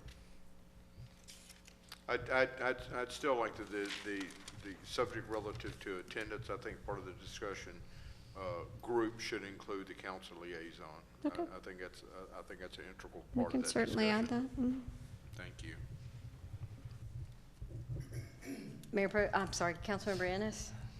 I have two comments in the, and I'm trying to find the particular section. It's in absences. The requirement is that the absence are given to the city manager to maintain in the rest of the part that deals with absences. It's the city secretary and the mayor that deal with it. And it seems cumbersome to have two separate reporting duties. I would think if we're going to keep track of the absences, the reasons for the absences, they ought to go to the city secretary, and not that I want to leave the city manager out of the mix, but she's got enough to do as it is with that. Yeah. And I would think it should all be uniform all the way through the process. Okay. And another comment I have is we call these, we're kind of using a blanket term, advisory board. They're not all advisory. Some of them have I don't know if judicial is the right word, but Board of Zoning Adjustments, they're not an advisory board. Mm-hmm. So we might come up with another term, I don't care what it is, but doesn't limit, advisory kind of limits the scope of what these groups do. Some of them are advisory, like Main Street, mm-hmm. but Board of Zoning Adjustment isn't. So. I got caught off guard. My copy is back there at the table. I was, Bless you.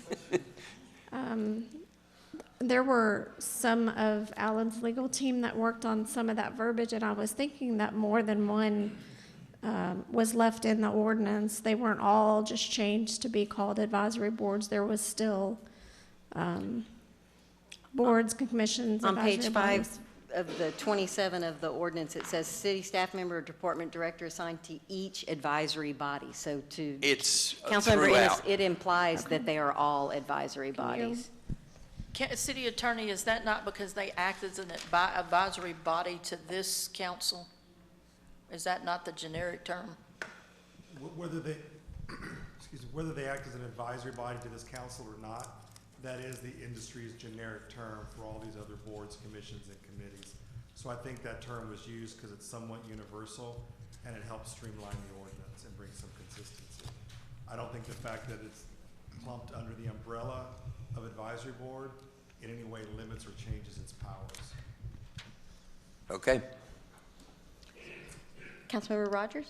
I just wanted to second what Bill was saying about the absentees on clearing it up. I'm glad he brought it up first.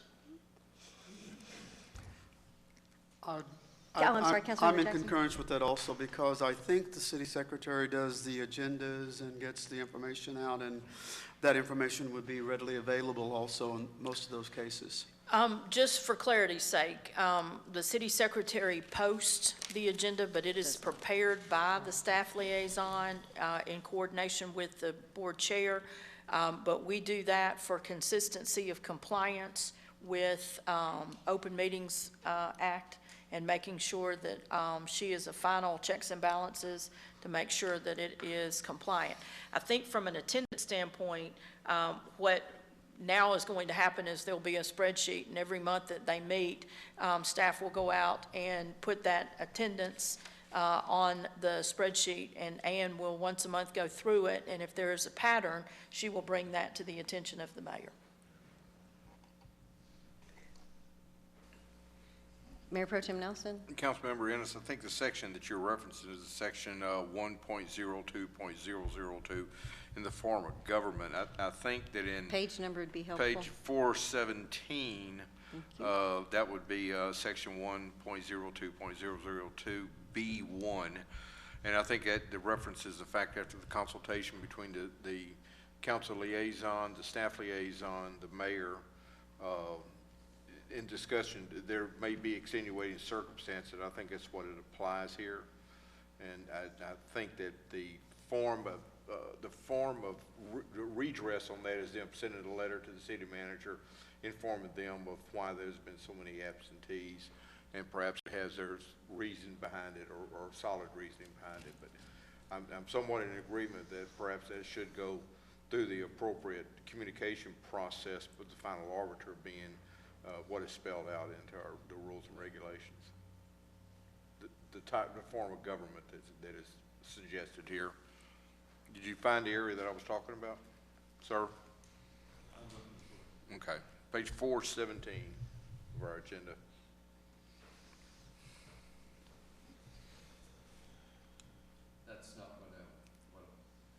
That's not what I was working from, but Okay. I can't find absence. There it is.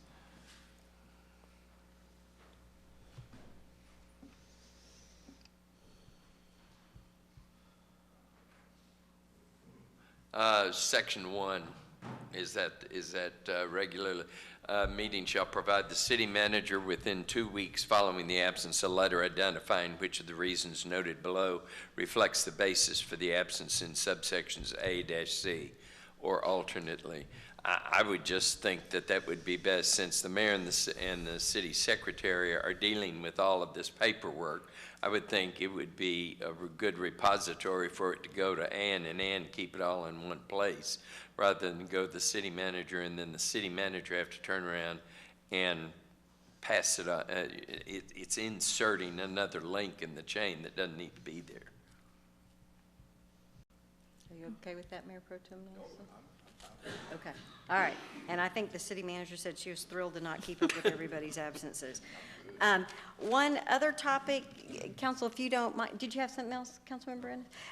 We had talked about, particularly with the most recent legislation, it is imperative that we always be able to have our planning and zoning meetings, and sometimes life happens, and sometimes we have had a problem making quorum. Doesn't happen very often, but one of the conversations we had was making the Zoning Board of Adjustment members be an alternate member to planning and zoning. So if we were one person short, it would be someone who's familiar with the same types of ordinances and regulations. And I did not see that in the ordinance. Is that something that council would be agreeable to? And that is mainly just to ensure that no matter what, with vacations or whatever, that we could always make a quorum for planning and zoning.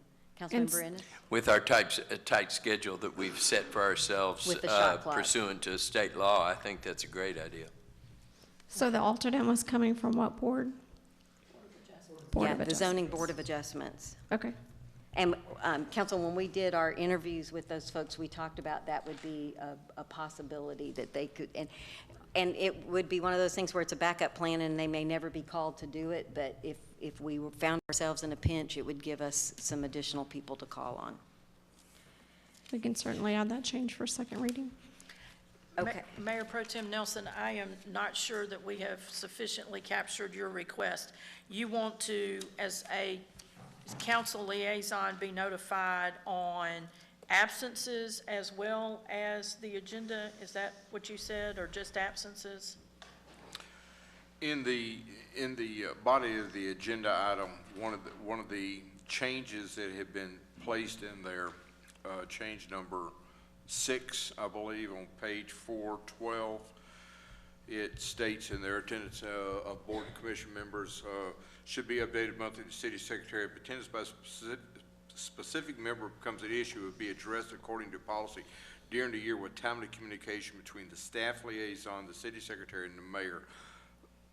My request is we add the council liaison into that discussion group. But he's talking about the staff report, and that's why you're not finding paragraph 6 in the body That's of the correct. report. It's not in the body of the It's on ordinance. page 416 at the bottom of that page, and that's where the absences are There you go. submitted. And he Thank you. just wants to include council liaison, I believe, is what he's asking for. That is correct. So I have three changes. So council, it's very helpful to see, and this has been a mess because we're cleaning up a lot of other things. Would you be willing for Tracy to provide at the November 26th a clean copy and let the only changes be the 3 changes for tonight so that we could read it the way that it would be presented? I think that may make it helpful when you're reviewing for November 26th. Is that agreeable to you? Okay. There will be inserts in 2 places, the council liaison, both dealing with absences, and then we'll just add zoning board of adjustment in the P and Z section for alternates for the planning and zoning commission. And we'll change city manager out for city secretary. That's it. right. Okay. Just 3 changes. Council, we have someone signed up to speak on this item, and Tracy, if you don't mind, I would like to hear from that person now, so council has full information before we consider a vote, and that is Miss Debbie Moore.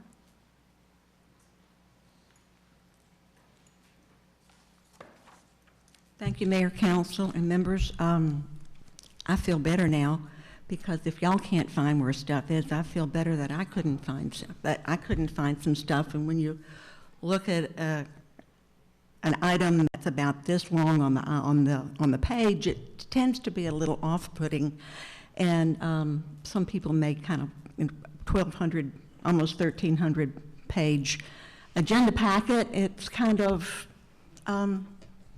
intimidating, it can be. But anyway, I want to talk about the staff report, paragraph 6.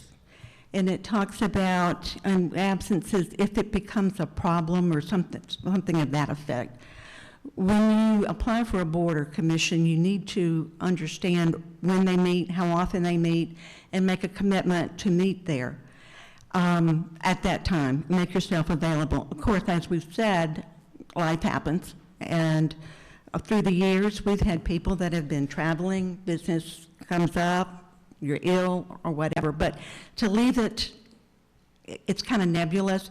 You know, if my absence is not a problem, but somebody else's absence might be a problem. I think we need to continue with the two misses in a row or 3 misses in so many days, unless you let the appropriate body, the city secretary or whomever know, rather than leaving it kind of undefined as to if it becomes a problem, as in the staff report, not in anything else. But I think you need to define it, and if folks can't make the meetings, they need to let the appropriate person know.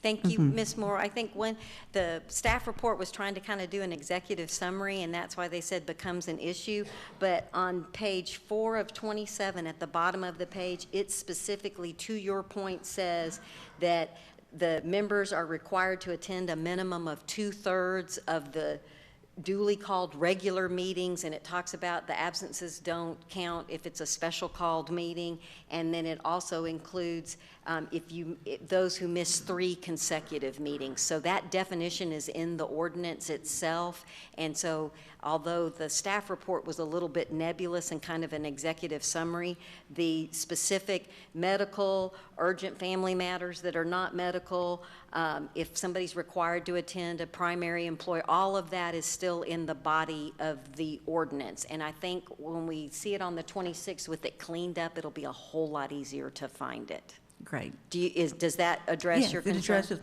my concerns and my issues. It's just I didn't find it. Thank you. Bye. Thank you very much. Mayor, to be clear, you do not want a red line version of this ordinance. You want it clean so y'all can read it as it will be adopted. I personally would like to see a clean and the only red line be the changes that we've made tonight, and which are the 3 that she was talking about. And Okay. So it would be a clean, take out a clean one of this, and then just those 3 changes, so we can read it as is, and there'll be very few red lines in it, and we'll have an idea of exactly what it looks like. Council, is that agreeable? Okay, with that, council, any other changes that you want Ms. Waldron to put in the, I'm sorry, Councilmember Rogers? I was just waiting to I'm- move to approve with the I- changes that we have requested for Tracy to put in for the second reading of next council. I have a motion to approve from Councilmember Rogers Second? and a second from Councilmember Jackson that we receive a copy with the changes discussed tonight and that it be on the November 26th agenda for a second reading. Is there any further discussion? Madam Secretary, if you'll call the roll. Councilmember Rogers? Yes. Councilmember Jackson? Yes. Councilmember Ennis? Yes. Mayor Pro Tem Nelson? Yes. Councilmember Peterson? Yes.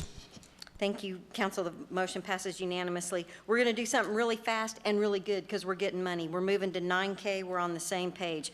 Consider action to approve resolution number R 2020-116 of the City Council of the City of Bastrop, Texas, approving the Bastrop Public Library to accept up to $10,003.20 in rebates from the Universal Services Administrative Company for Internet service provided by FiberLight to the Bastrop Public Library from July 1st, 2019 through June 30th, 2020. Ms. Sexton. Good evening, Mayor and Council. I am here tonight to, hopefully through your approval, formalize a program that the library has actually been participating in for many years. It's a federal subsidy program that funds, as you heard, up to 80% of our internet service. You know, that's a great, valuable service we offer our users over at the library. So $10,003.20, not too shabby. Any questions? I'd be happy to answer them. Anybody want to make a motion to accept some money? I move to approve money. Multiple. All right, I have a motion from Councilmember Rogers and Second. a second from Councilmember Ennis. Any further discussion? Madam Secretary, if you'll call the roll. Councilmember Rogers? Yes. Councilmember Ennis? Yes. Councilmember Jackson? Yes. Mayor Pro Tem Nelson? Yes. Councilmember Peterson? Yes. Motion passes unanimous. Thank you very much, Ms. Thank Sexton. you. You are free to go. All right, we're on item 9N. We are going to conduct a public hearing. I'm on the top of page 5, and consider action to approve the first reading of ordinance, bless you, 2019-59 of the City Council of the City of Bastrop, Texas, rezoning 65.926 acres of the Nancy Blakey Survey Abstract 98 from general retail to Bastrop Grove Plan Development District with a base residential use located south of Agnes and east of State Highway 304 within the city limits of Bastrop, Texas, as shown in Exhibits A, B, and C, including a severability clause and establishing an effective date, and move to include on the November 26, 2019 consent agenda. Ms. Umble. Mayor, Council, what you have before you tonight is called the Grove Plan Development District. It is south of Agnes and east of State Highway 304. It's approximately a 65-acre tract owned by Holt Dunlap, and he has 2 representatives, Seth and Jamie, in the audience. The existing land use is vacant, it's undeveloped. The existing zoning is general retail, and future land use shows this to be traditional residential. The applicants submitted a zoning request, and all of this predates the Bastrop building block codes. So it would be a planned development district with a single-family 7-base zoning. It has 337 single-family detached and multifamily lots. There are 11 open space lots, providing about 5.36 acres of open space. The 100-foot LCRA easement runs across this property from east to west, and a total of 3.54 acres of the proposed open spaces within the LCRA property. This gives you a idea of the location. That is the intersection of Agnes where it meets Home Depot Way at 304, so that gives you some perspective. The property is surrounded by vacant commercial property that will be developed at a later time. The current zoning and I know you can't read that, and I sure can't. Let me get the PowerPoint pulled up here, sorry. Thank you. So the single-family residential is the yellow, the multifamily, and there are just a few of those involved in this, surrounded by general retail and commercial. So you can go back to the full picture there, Colin, for me. Thank you. The future land use map shows this as transitional multifamily, and really it was envisioned to be a dense development. The thoroughfare map has 2 arterial roads that go through this, Agnes at the very top, and then I think Hunter's Bend, or some variation of that name, is at the bottom. I'm sorry, what was it? Hunter's Point. Hunter's Point, thank you.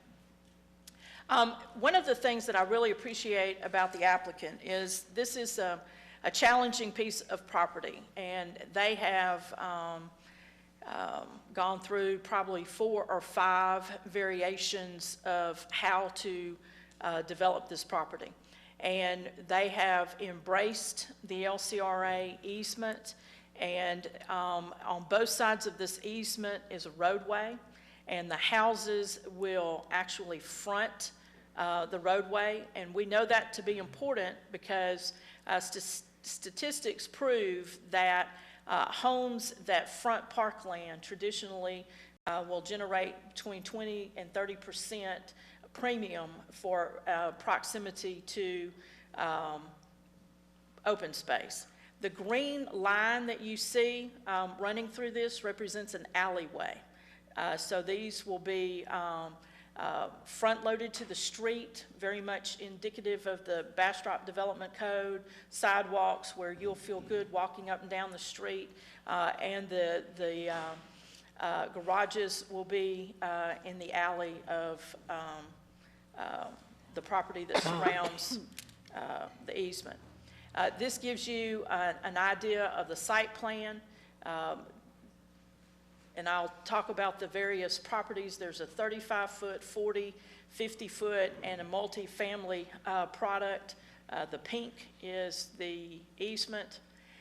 There are 2 connections to 304, right in, right out at Colorado. And Colorado is going to be just north of the LCRA easement, and that is important because they have agreed to do that. Our concern was if it was right in and left, if it was right and left, that it would cause a conflict that we've worked hard to get resolved at Agnes and Home Depot Way.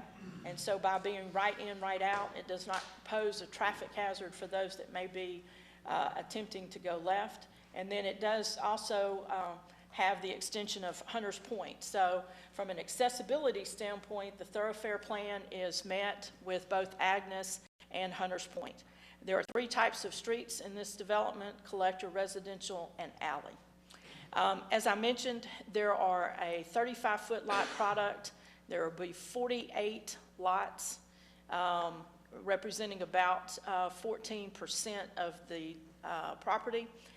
There are 254 40-foot lots, 17 50-foot lots, and they've added 18 multifamily units.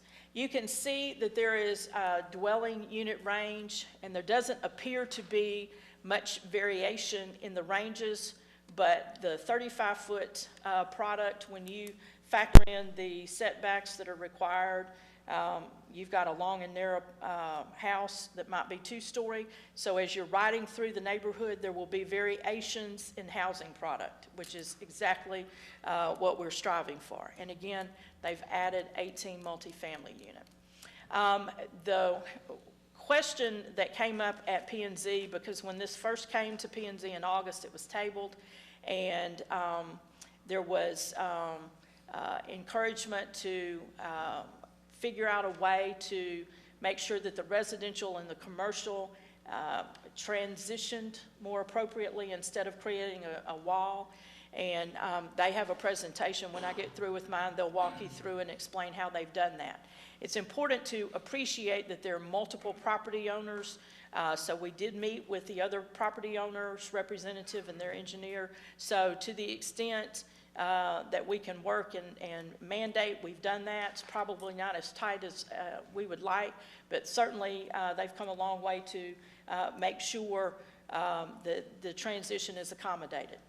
The proximity to Seton Hospital suggested that there will be doctor's office, medical uses, and we didn't want the residents to feel like they had to get in the car to walk to that area. So I think when you see their presentation, they've worked hard to accommodate that.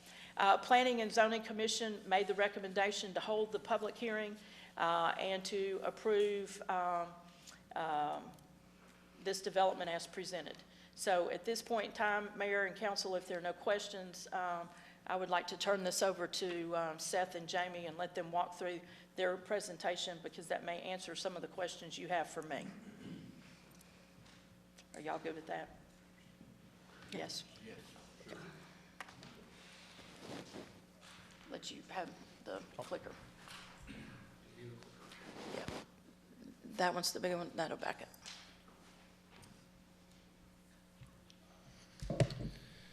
Good evening, Mayor, Council. My name is Peter Verdicchio, SEC Planning. I guess I'll describe myself as the silent member that wasn't mentioned there. We joined the team. I'm a landscape architect by profession, and one of the things that really kind of came up and was obvious to us in conversations was the third dimension to this community. And the city manager mentioned that several times, about residential product type, walkability, that sort of thing. And so as we were talking with Jamie and Holt, what we thought would be a very powerful tool was to provide some three-dimensional modeling of what the project will look like. So to take things from that two-dimension, give it that third dimension so you can visualize. And so we've prepared about 5 slides that will show you what the project could look like with that third dimension. The first one that we do want to share with you is one of the views along the LCRA easement. I've worked in Bastrop for many years. Admittedly, I'm one of the planners that has turned my back towards the LCRA easement on occasion.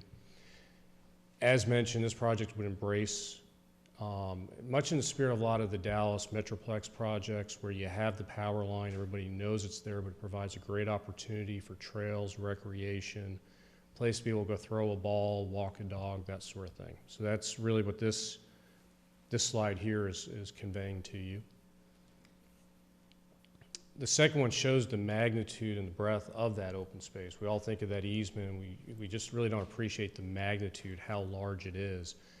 And this slide is looking from one of the intersections back towards the shared property line and the commercial. And so while we are here only representing the residential, there's a great opportunity to work together with the commercial development that'll happen out along the roadway to create a type of pedestrian corridor link here that, as the city manager noted, gives the opportunity for people to walk to these, whether it is retail, medical office, whatever the use would be, that they're not dependent on getting out in their car on a major roadway to go use those facilities. This slide here is just one of the multifamily, kind of give you a sense, and this really kind of gives some of the opportunity to show you and share with you both the multifamily, whether that's townhome or for rental product, the residential and the mix of what that product could look like, and then also the connection, lost it there, to the commercial, and we'll show you a little bit here in a second about the transition between the residential and the commercial. And that's what the next 2 slides will share with you. One of the things that, as I understand it, was big in the conversation with staff as well as with P&Z is what that experience will be like between the residential and the commercial. In our industry right now, it seems to be a big debate and discussion whether you kind of turn your back to each other, put up a wall, and you know, peace and harmonies by not interacting, or do you actually do the opposite and kind of create this gathering space, transition, interaction between the two. The first of the 2 slides here shows the scale, the compatibility of the scale between the anticipated office, retail that would happen here, and our residential that would happen on this side, and the open space and the buffers and building setbacks that would create that transition. And the last slide is really kind of one of the more powerful ones, in which that it shows that transition, that space, the enhanced, there we go, the enhanced residential rear backyards that create nice large backyards, building setbacks and that sort of thing along the commercial. And then one of the things that we did talk about is what that transition would look like, whether that would be masonry walls, fencing, view fence, you know, those sort of things would still continue to move forward. But the thing that I really wanted to share with you and take away from this is the scale and the magnitude of the two uses are very compatible and consistent with each other. And I think that's all we have for our presentation material. The rest of the team and I are here and available to answer any questions you may have. Thank you very much, Thank Peter. Councilmember Ennis? Could you point out the, on the map or the layout where the family, I saw where, what I thought were apartment complexes. Where did I? Or the thatched.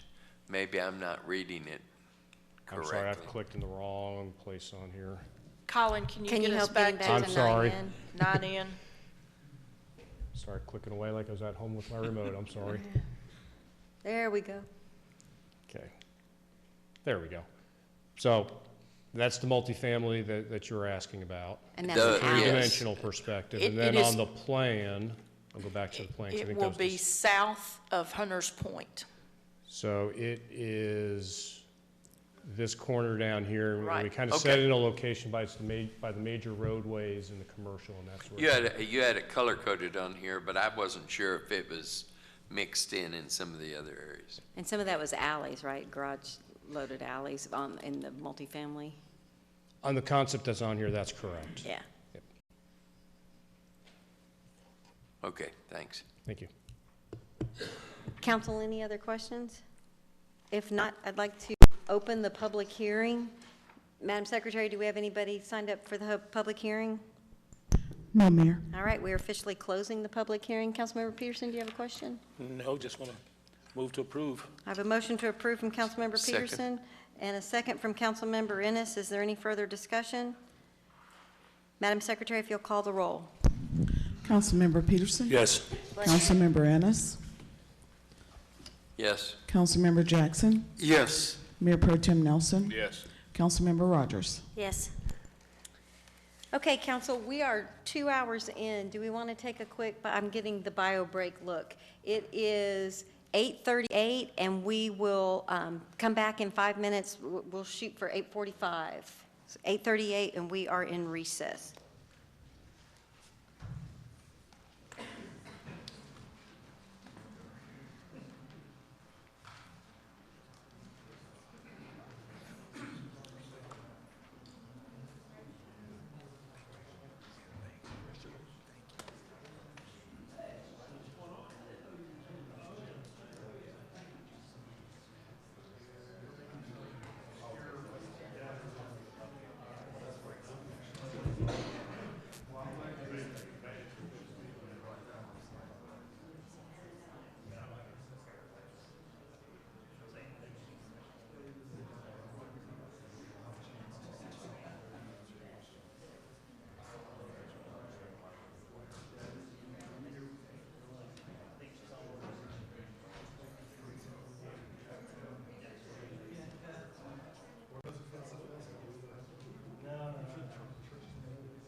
I tell you.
6:05. We are back in regular session. We have a quorum, so we can keep going, and I know Mayor Pro Tem Nelson will join us quickly. We are going to go to item 9G.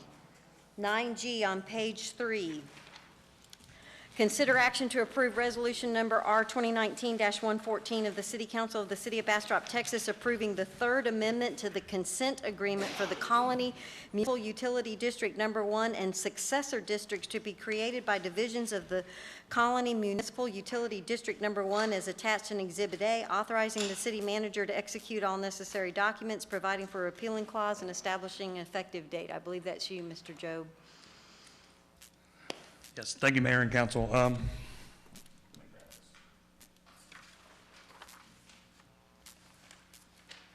So essentially, the colony would like to amend their consent agreement. I do not have my documents right in front of me since we've moved so much.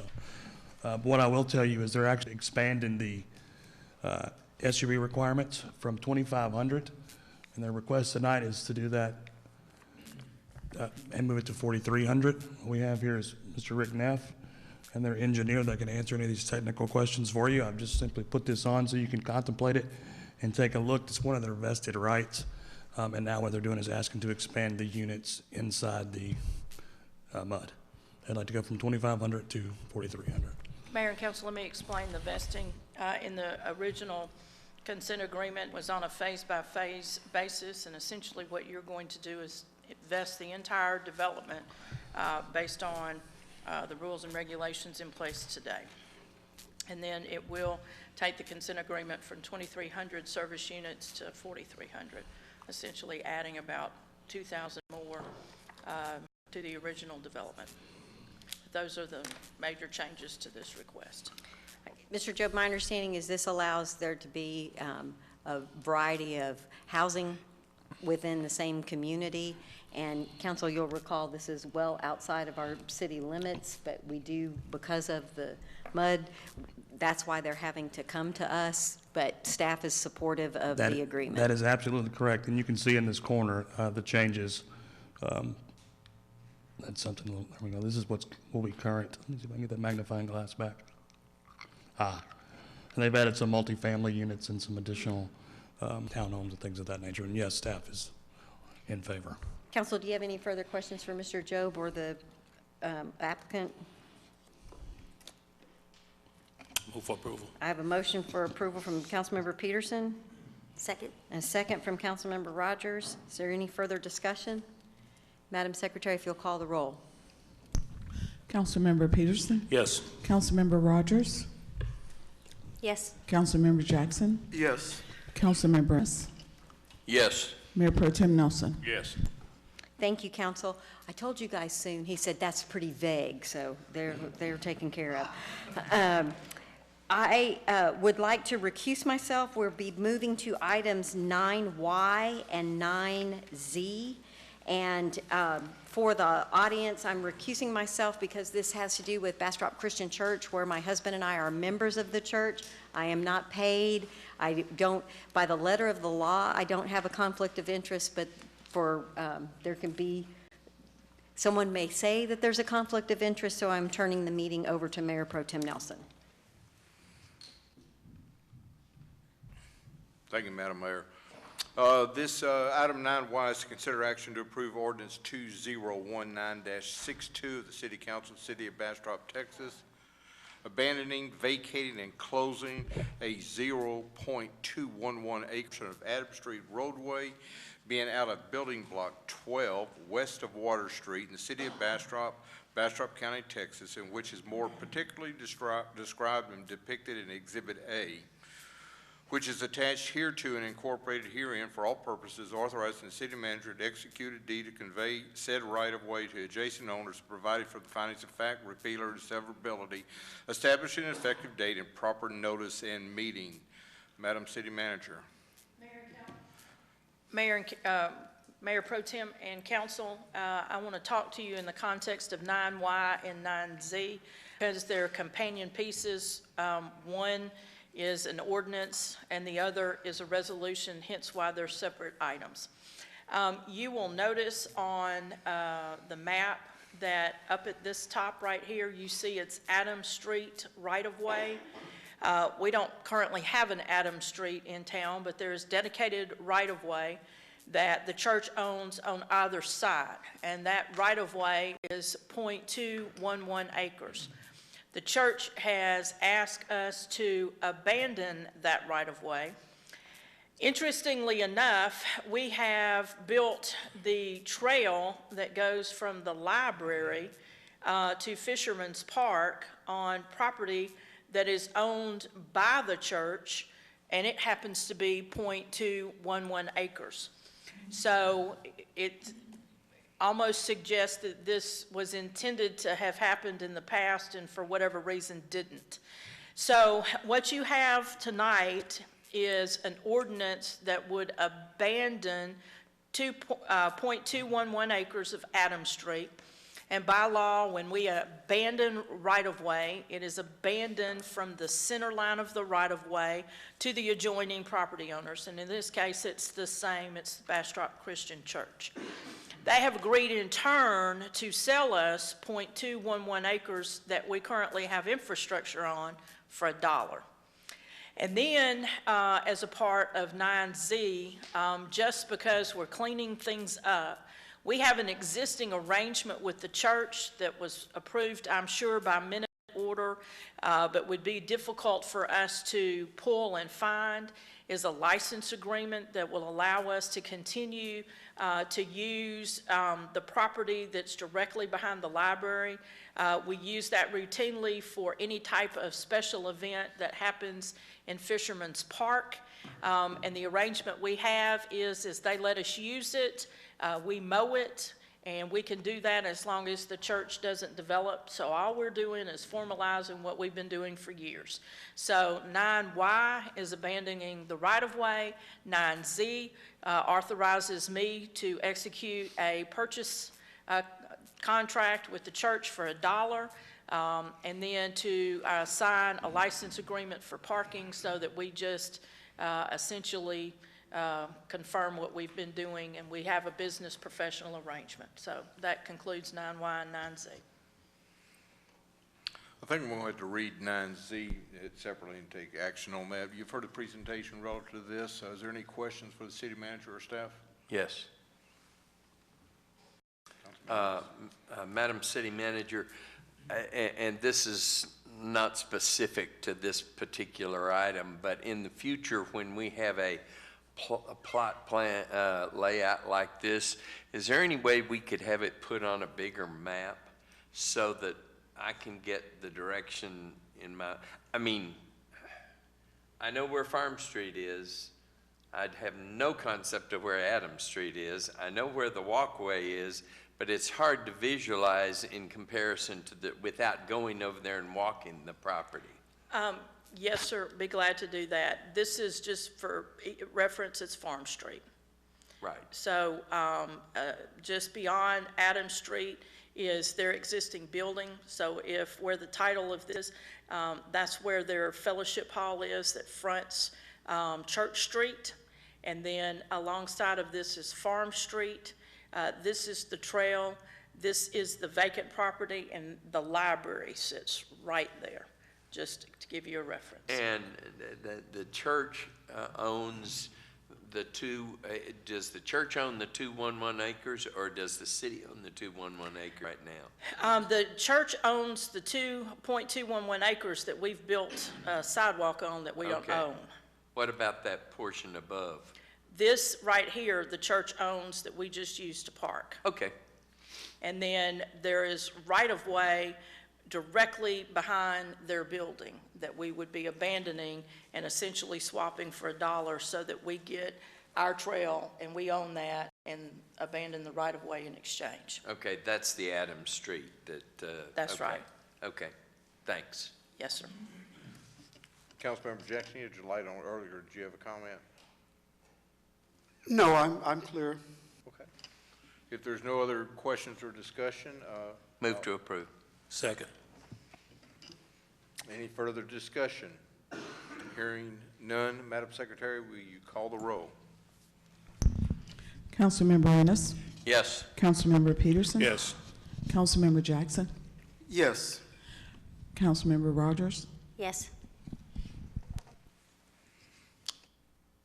Passes unanimously. We'll move to item 9Z.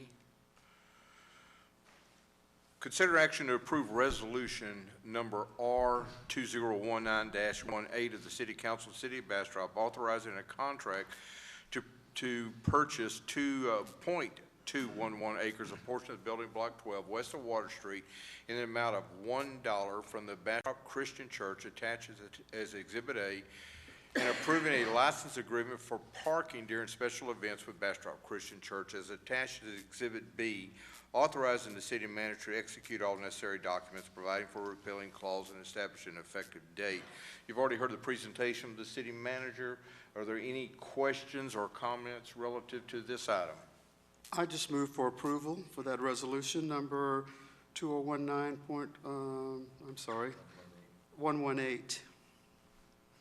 I have a motion. Do I have a second? Second. I have a motion and a second. Any further discussion, comments, questions? Mr. Hearing. Mayor Pro Tem and Council. Yes, sir. A point of clarification, while the document actually says the resolution is authorizing the city manager to execute the attached documents, we would like to clarify that it's approved and signed documents that are substantially similar to the attachment. My office has been in communication with the lawyer for the church right up until this council meeting. I think we agree on all the substantive issues. There's just some minor wording changes we're still working on. And so I think it's within the scope of the authority you're granting the city manager, as long as what she signs is substantially similar to what's in your packet. With the clarification provided by the city attorney, Councilman Jackson, are you okay? I'm okay with that. All right. No further discussion, no further questions? I was just going to say I am too. Okay. I'm sorry, I forgot to ask the second. Thank you, sir. Madam Secretary, will you call the roll? Councilmember Jackson, Yes. Councilmember Peterson, Yes. Councilmember Ennis, Yes. Councilmember Rogers. Yes. Passes 4-0. Thank y'all.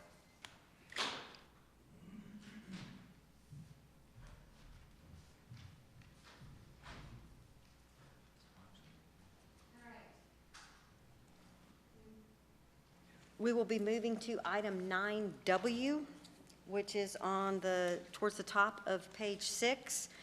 Consider action to approve ordinance number 2019-6 of the City Council of the City of Bastrop, Texas, amending the Bastrop City Code of Ordinances, Chapter 4, Business Regulations, adding Article 4.13, Mobile Food Trucks, and providing for findings of fact, enactment, enforcement, a repealer, and severability, establishing an effective date and proper notice and meeting place on the November 24th, 2019 agenda for a second reading. Mayor and council, essentially, when we talked about the Bastrop building blocks at our last meeting, you requested that the mobile food truck be removed as a zoning use and relocated somewhere else in our code of ordinances. So this ordinance will move it to Chapter 4, Business Regulations. That's where we treat taxi cabs, peddlers, and vendors. So it makes sense for this to be there as well because it deals with permits.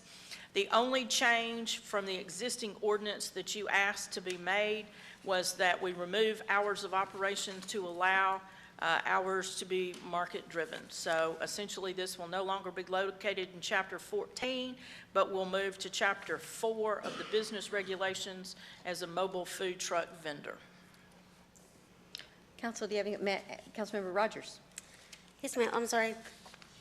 City Manager, I believe that when we spoke about this before, there was going to be a renewal each year, so we would know how many mobile food trucks we had out there. I didn't see that in here. And it also states that the fee will not be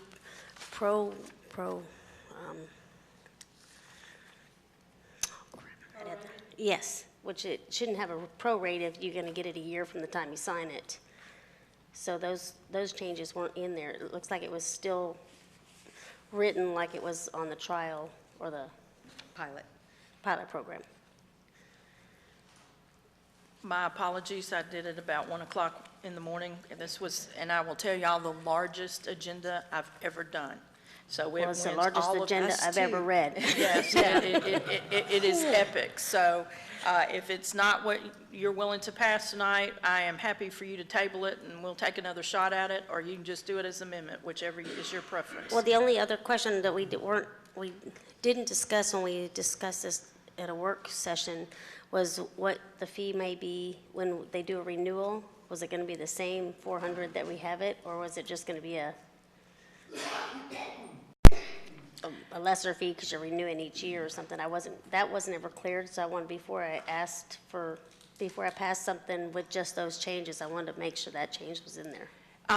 My suggestion is the fee is the same annually because they need to be inspected by the county.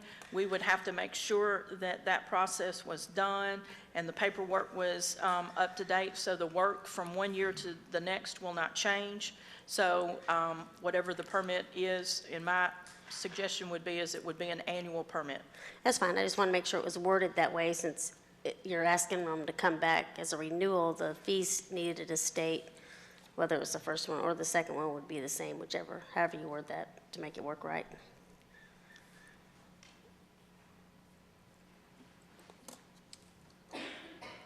Council, any other questions?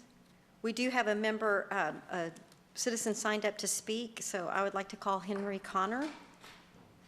Mr. Connor, if you please state your name and address. Yes, my name is Henry Connor. Address is 315 Cedar Street. My family and I own a food truck. And one of the issues that we have, and we were very excited that the city had a pilot program that was designed to bring food trucks into the city. The problem is that you don't allow any of the food trucks to utilize city services, water, wastewater, electric, gas. In a food truck business, we really need those utilities to actually protect the citizens from, any issues that happen when preparing food. We have a food truck that's 30 foot wide, 8 foot long, 30 foot long, 8 foot wide, and it's basically a commercial kitchen on wheels. And in order to do that, you've said that we need to run a generator. In order to run a generator, we would produce a noise ordinance. So you've sort of stuck us at a place that we can't function. So what we're asking is that you just change the ordinances to allow us to utilize city utilities. We are scrutinized just as heavily as every restaurant in town. Same inspector inspects them, then inspects us. So we're just asking not for anything special, but just to be treated fairly and allow us to have access to city utilities. Councilmember Jackson? I'm glad that was brought up. That was something that I thought we'd kind of touched on at the last time we discussed this, and I thought we had worked something out with that, but maybe I'm incorrect in assuming that, and I didn't quite see it in the ordinance. And I was going to ask that, but I'm glad that you brought that up. I think that it does give a kind of an unfair advantage, and I know we want to, we don't want to give priority to food trucks over some of the brick and mortar. Absolutely not. But we still need to have some sense of balance with them because of what you've just mentioned. Well, I've tried to work with planning for several months. If I may finish. I'm sorry, excuse me. So, I mean, I think the points you brought are very valid and it's something that I can concur with, and I'm hoping that we can work this into our ordinance in some way. Mayor and council, at the last meeting, you did discuss this in great detail and made the determination that when you connected to the utilities, that it then began to compete with brick and mortar, and that they would not be allowed to connect to utilities, and they had to keep their wheels so that they were considered mobile. We did talk about a couple of instances where there might be a particular piece of property that was small, would not be conducive to putting a restaurant on, where a mobile food unit would be required. And we did mention that waivers are always an option for y'all to look at that when special circumstances warrant that, but by definition, staff couldn't approve that. But we can certainly put in whatever it is y'all would like, but we did address that at the last meeting, which I'm sure is why Mr. Connor came this evening to discuss that. Councilmember Jackson? I would just like to see us address that because for health and safety reasons, having access to the utilities such as the water and some of the utilities. I mean, a generator does not always do that. And then if you have a power source or if you have a source of water, you may need more water because of the different health regulations that are required with food services. And so I think it puts them at an unfair advantage, and it jeopardizes health and safety reasons, and I'd like to see us address that. How would you like to see that addressed, Councilmember Jackson? By allowing them to hook onto our utility services. Mr. Connor, my understanding from reading your emails, that's not really what you're looking for. You don't want to have to pull a water meter and have a service connection that you're responsible for. You were looking for more like an RV hookup system where someone else owned the connections. Do I understand that correctly? I would be okay with either situation. We understand the council's issues with having a big meter set up against the truck. What we need is at least hook up to a 50 amp service. So we would be good either way. I mean, preferably for us, full city services. If whatever city council, chooses, but allowing us those same opportunities to be able to provide electricity on a permanent basis rather than having to have a generator supply our energy. So providing that option would be a good recommendation in a sense, instead of demanding that it be hooking up to utility services, but having the option of one or the other so that you can effectively operate your business and confer to those or conform to those health and safety regulations that are so important, not only for you as a business owner, but for our customers and consumers as well. Absolutely. Councilmember Jackson, one of the issues I think we'll be looking to staff to possibly address is if we go back to our conversation with 5A, we said the meters would be the property owners, and it's unlikely that the food truck owner is going to own the property that would be asking for the meter. So that's in conflict with what we discussed with 5A. It doesn't mean it can't be resolved, but we need to be consistent. Councilmember Peterson and then Councilmember Ennis. Councilmember Peterson? Councilmember Ennis was first. I'm sorry, Councilmember Ennis? That was where I was going. I know we've discussed this before, but I wanted to kind of revisit it again. Do you rent the space that you normally put your truck on? Yes, sir. So who puts that meter in, and how does that all work out? I mean, do you go to the person in your ideal world? Do you rent that and you go to your landlord and say, I want you to put in a meter and I want you to put in water meter? Correct. Okay, got a from Councilmember Ennis. Councilmember Peterson? Yes, Mayor, thank you. Get a little confused here, but if you're going to go to a property owner and have them put a meter in for you and hook up to his utilities, that almost makes it a permanent structure.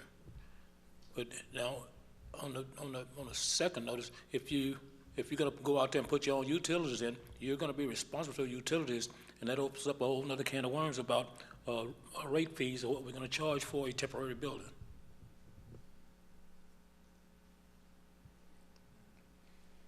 I mean, I have no problem taking care of the meter, and the issue with that would come up with that. Whether we put it in ourselves obviously the landowner is the one who's going to need to either have service or allow us to connect service at that point. So we're willing to do whatever's necessary. I'll have to give that some thought. So. Councilmember Rogers?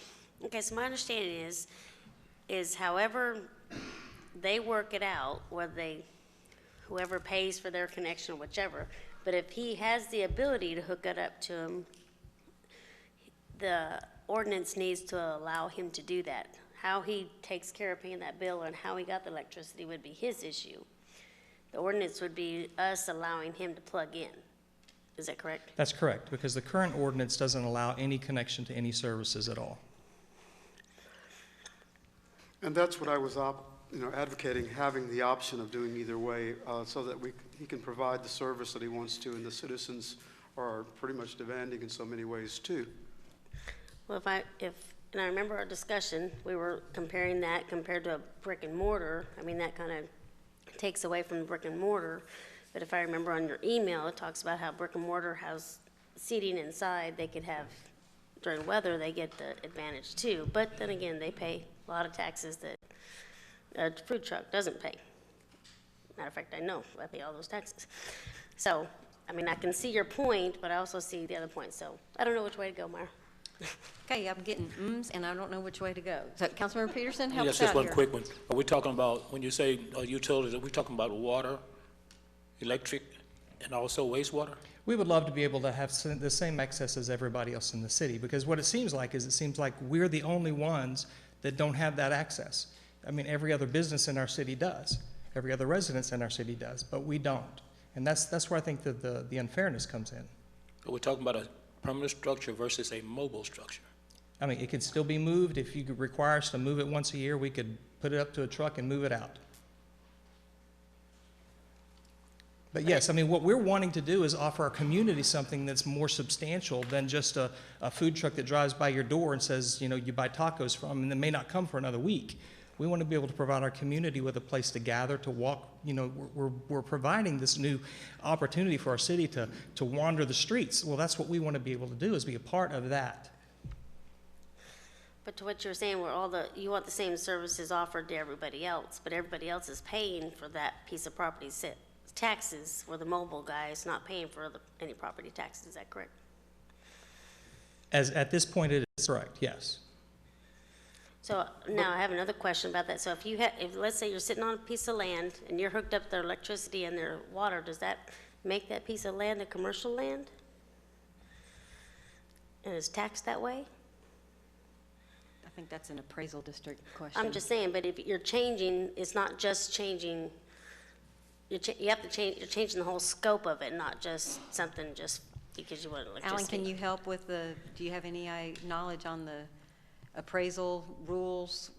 How long a temporary structure is there that it changes the evaluation, or is it the day they drive by if it's there? How does that work? Do you know? I do not know. Based on the fact it's on wheels, it would be classified as personal property, not real property, and he would be sent a bill for personal property. I'm just saying you're not always, I wasn't expecting an answer. I was just saying you're not always comparing apples to apples. You're trying to compare, it's two different Absolutely, things. I agree. It's a new product, you know, and this is what we're trying to bring to our city. Other cities are doing this, and I don't know that council has really, and again, I'm not judging what you've done in research, but it doesn't appear that there's been much research into what other cities are doing in regards to mobile food units. Austin has them all over the place, and they're functioning just fine hooked up to the city utilities. So, Mr. Connor, it's one thing to have a food truck area where Yes, ma'am. you've set up RV spaces and somebody owns a piece of property and they've planned it and there's shared parking and access and all that kind of stuff. When you say that Austin allows them to do all over the place, are they always connecting to an RV type service? Not every one of them, no, ma'am. Okay. So, And council. it basically depends on the landowner's choice of how they want the unit to function. So I do think that it's one thing if someone had several RV type connections and they had planned their property for mobile food trucks and that was kind of their business plan. But with the pilot program that we started, we didn't start it with, this is the city of Bastrop food truck area. It was, we want to give food trucks an opportunity. So I think that's it's a little bit of an apple and an orange. Mayor Pro Tem Nelson? Well, I think there's a lot of questions. I mean, location is certainly key to this because we have to restrict the location because of the type of community that we are. Also, we need to make sure we have the true definition of permanent structure, temporary structure, or semi-permanent structure, which I'm thinking from your email as well as from your presentation, yours is a semi-permanent structure that you're willing to move as Correct. as needed. You know, with the question still out there and the clarity that needs to be reached by this council to make sure we're doing the right thing for the community, I'm going to suggest that we table this and perhaps workshop this at some point in time. I have a suggestion that we pull for a workshop. Is anyone opposed to doing that? I just had a comment that I was Councilor trying to Jackson? make earlier. We said that, you know, I think city manager clarified that they will be paying personal taxes on the business and everything. They're also paying, I mean, you do pay sales tax, Absolutely. correct? Yes, I sir. mean, so there is some okay, some finances coming in. I just wanted that to be clarified. Thank you. Thank you, Councilmember Jackson. I need a motion to either make a decision on this ordinance tonight, or perhaps, Mayor Pro Tem, do you want to make yours in a form of a motion? Madam Mayor, I move that we table this item, table item 9W, and ask the city manager to schedule this for a workshop to discuss through some of these, or to have a conversation to reach some sort of clarity on what we want and what we need for the community, and keep in mind the desires and needs of the people who are in the food truck business. Second. I have a motion from Mayor Pro Tem Nelson that we pull for a workshop, and a second from Councilmember Ennis. It would be helpful if staff was able, and I bet Mr. Connor would provide some assistance to maybe see what's been done in some other cities to give us a little more to work with. May I ask some questions before Yes, you ma'am. vote? Part of the premise of this was we were going to have mobile food trucks. And when you park them and connect to utilities that we force upon you to move them once a year to still prove that they're mobile, suggest that they're no longer mobile. That opens up a whole different set of definitions relative to semi-mobile food trucks. And I appreciate other cities do it, but that is not what we were attempting to accomplish here. So it would be helpful if I had some clarity on what it is you wanted to workshop, so that staff could change the direction that we've gone, because this has been strictly a mobile food that would come, would go, and it was very temporary. So I appreciate you want to workshop, but I want to make sure you have a thoughtful, deliberative discussion when you have that workshop. So it would be helpful if I had a little more direction on what to research. I'll give it a stab. I think what we need to do, there are so many intricacies to this process that we just don't understand. I think the definitions are something to be more clearly defined. Suggesting looking at other cities is an ideal suggestion. However, I don't think we should look to Austin or to any metropolitan area that are completely different from our own community. I think we need to look at communities of like size to see what they have out there, see what has worked, see what has not worked. I just feel that we need to give it a little bit more study to ascertain what could be defined as temporary, what can be defined as mobile. Special events are going to change the criteria that's going to be mandated for the food truck purveyors. These are questions, and maybe the workshop is just an opportunity for us to ask questions and provide some input relative to our own experiences and our own view of food trucks. But I think here in this discussion tonight, there are questions and concerns. I'm concerned about the competition with the brick and mortar stores. I'm concerned of the fact that they transition from being a temporary trailer to come somewhat of a semi-permanent, where they start putting carports and sheds and picnic benches around there, and it becomes an eyesore to the community, and I can point out to a couple of them here. However, I think if food trucks are becoming more and more popular, they do bring a different dimension to the food service within a community, and I think that we just need to have that discussion relative to definitions and what we really need and want within this community. Did I provide some clarity, Madam City Manager? Yes, sir. Mayor Pro Tem, I think if we workshop this, we will change the entire scope of this ordinance from from a mobile food truck to a permanent food trailer. So to workshop it, we just need to change the whole ordinance completely. So we may end up with two definitions or something like that? Possibly. Okay. Yes. Councilmember Jackson?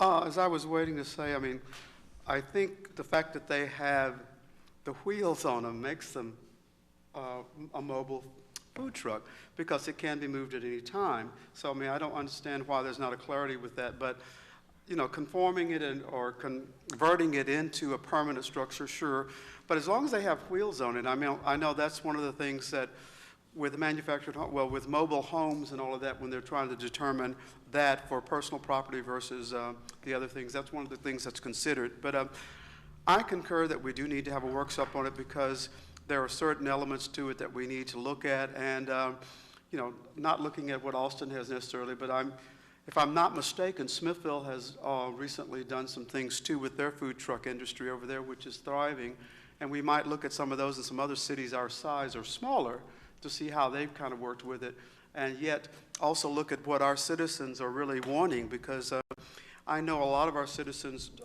depend upon those food trucks from day to day just because they're, you know, of their work schedules or their time frames and things like that too. So I'm in full agreement that we need to workshop it, and I think we can wait and do that and get this resolved. So I have a motion from Mayor Pro Tem Nelson and a second from Councilmember Ennis that we pull item 9W and have a workshop item. Is there any further discussion? Madam Secretary, if you'll call the roll. Mayor Pro Tem Nelson. Yes. Councilmember Ennis. Yes. Councilmember Jackson. Yes. Councilmember Rogers. Yes. Councilmember Peterson. Yes. Thank you, Council. The motion passes unanimously. Thank you very much, Thank Mr. you very Connor. much I'm for sure your we'll be time talking more in the future. We're moving to page 3. We are going to take care of item 9D and 9E. We will do them in order. 9D, consider action to approve resolution number R 2019-115 of the City Council of the City of Bastrop, Texas, awarding a contract for preliminary engineering design Hills Branch Drainage Mitigation Project to Half Associates Incorporated in the amount of $210,710 as attached in Exhibit A, authorizing the city manager to execute all necessary documents, providing for a repealing clause, and establishing an effective date. Is it Mr. Job or Ms. Umble? I'm going to kick it off, and Paul Morales is going to come to the podium. Mayor and council, as a part of our budget, we sold a $480,000, or I think it was $482,000 tax note to address drainage. And there were 2 items that were included in that. The first is to engineer a portion of the Gills Branch Drainage Mitigation Project. We know that the Texas Water Development Board is going to be releasing some drainage mitigation money, and we want to have a shot at putting together a proposal. And then we've also asked Halfin Associates to help us with a drainage master plan. If y'all think about it in the context, we've studied Gills Branch, we've studied Piney Creek, we've addressed the regulatory aspects of our drainage. We now need to get down to a localized level and have a method to put together capital improvement projects for drainage and use that study to establish a drainage utility. And so Mr. Morales is going to walk through those 2 items that are a result of the tax note that you sold dedicated solely for drainage. City Manager, I think you're talking about both of them. Do I need to go ahead and read 9E as well? He has separate presentations, so he can do them separately. I I was putting the context so you knew what to do with what he was telling you. Okay. Hi, Mr. Morales. How are you? Good evening. It's been a long evening, hasn't it? Paul Morales with Half Associates, Mayor Council. I'm going to start off with, looks like I'm going to start with Gills Branch Flood Mitigation Preliminary Engineering Design. I'm going to try to get through these as quickly as I can. This slide, I'm going to give a quick history of where we started and where we're headed. Back in 2017-18, the city decided to participate with the Bastrop County Flood Protection Planning Grant to do a study on Gills and Piney Creek. Based off of that, we developed a 1D riverine model, identified flood issues. Basically, the creek, Gills Branch, could not handle that flow. It overflows to the west towards the railroad. We developed some preferred mitigations. We looked at channel improvements, road crossings, and we even looked at a regional detention. But our preferred solution is doing work within the channel itself and improving the road crossings from the railroad crossing all the way to Highway 95. Real briefly, this is just a cross-section of Gills Branch. Highway 95 is up on that upper portion, the higher elevation. The creek is that little dip there that you see right here.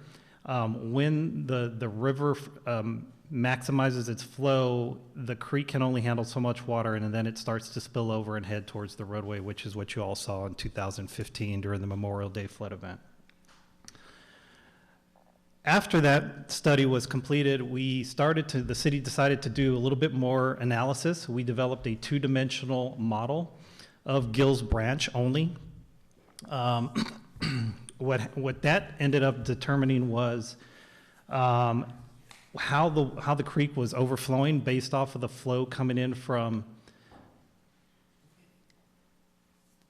Highway 95. We got about 3,000 CFS coming in to the creek. The creek itself can only handle about 12,000 CFS, so everything above that is going to overflow into the overbanks and towards the railroad as it heads towards the Colorado River, which is about 18,000 CFS.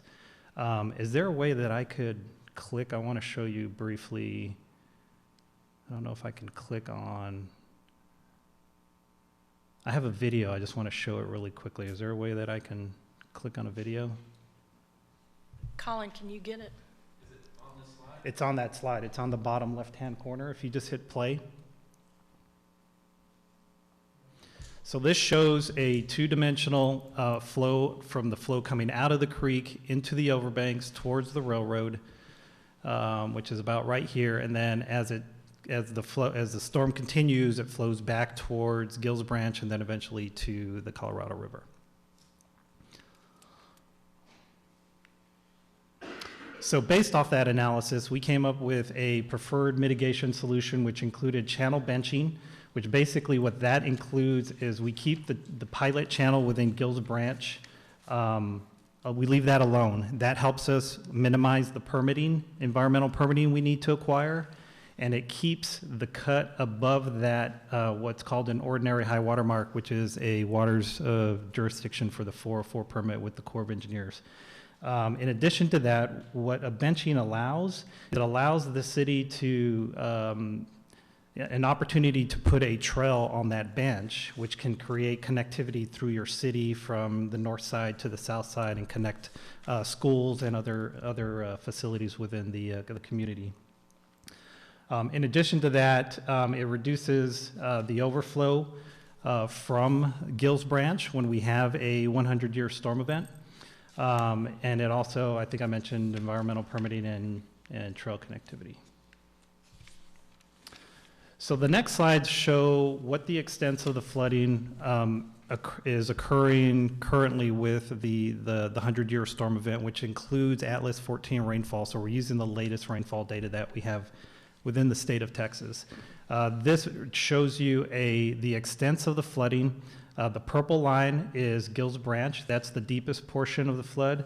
And the shades of blue vary in depth of flooding from a quarter foot to about 5 feet. So you can kind of see the differences throughout the extents of the flooding. And this is just strictly coming straight off of the Gills Branch riverine flooding. The next slide kind of breaks down the phases that we had described in the scope, how we're going to start from the downstream side near the railroad and work upstream towards Highway 95. The first phase is from the railroad to Pine Street, and the first phase just completely cuts a channel bench. There's no roadway crossing improvements till the next phase. So if I go back, you can kind of see a little bit of reduction of floodplain between existing conditions and then the first phase. Then the next phase also includes channel improvements, which you see in green, and we've got two improvements, roadway improvements at Pine Street and Chestnut. Those are currently culvert that we were proposing to improve into single-span bridges. The third phase is from, let's see, is that Farm Road up to Highway 95. That includes a culvert improvement on Farm Road and then also some benching all the way up to 95. So if I step back briefly from existing conditions without any channel improvements or bridge improvements, Phase 1 does reduce some overflow, but we've got to carry it all the way up to Highway 95. Phase 2 begins to show some of the reduction in flooding that's occurring, that's breaking outside of the banks of the channel. And then finally, the third phase, once everything's implemented, significantly reduces the overflow from Gills Branch into the surrounding neighborhoods towards the railroad.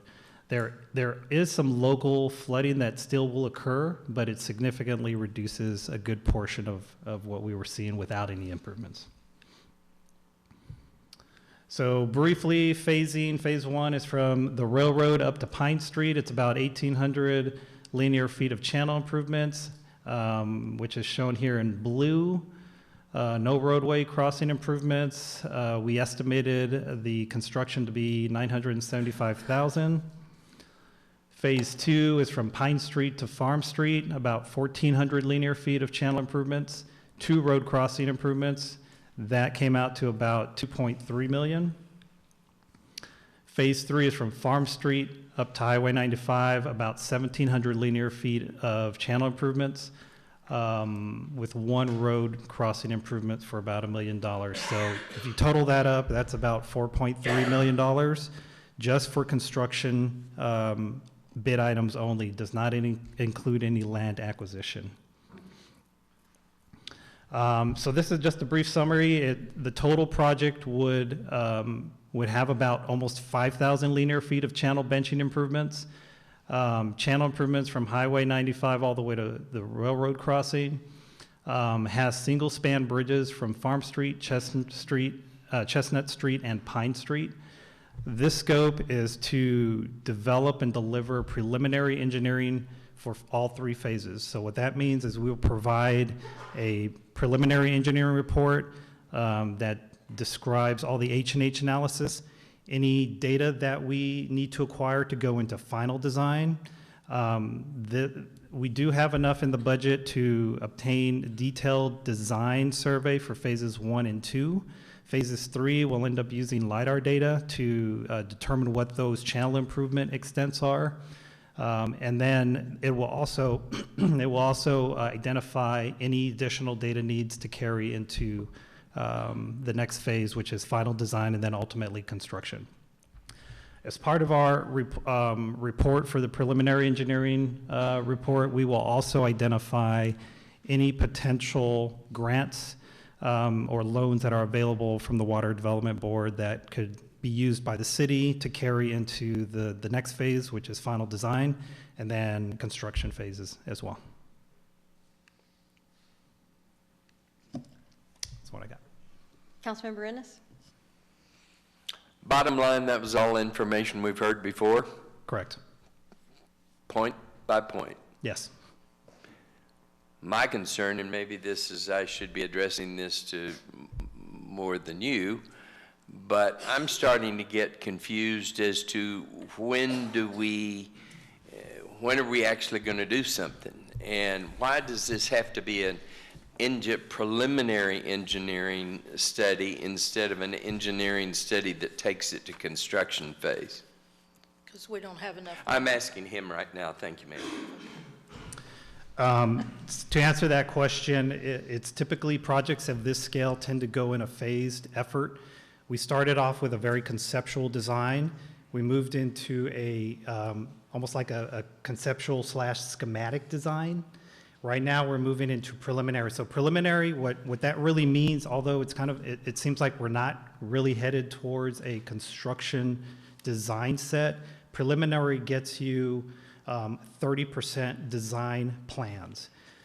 So there's still details and specifications and other concrete structures that we have to determine, and that's the final design. But the preliminary design basically sets your baseline to develop your final construction set. So what we're going to provide as part of this, even though it says preliminary engineering, you will have a 30% complete construction set at that time.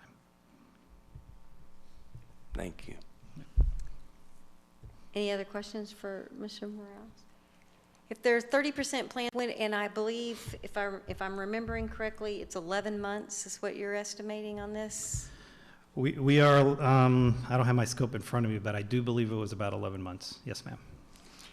And how long do you think it would, after the 11 months, if we were to move to final design, what would be your estimate that, how long is it going to take to do the final design?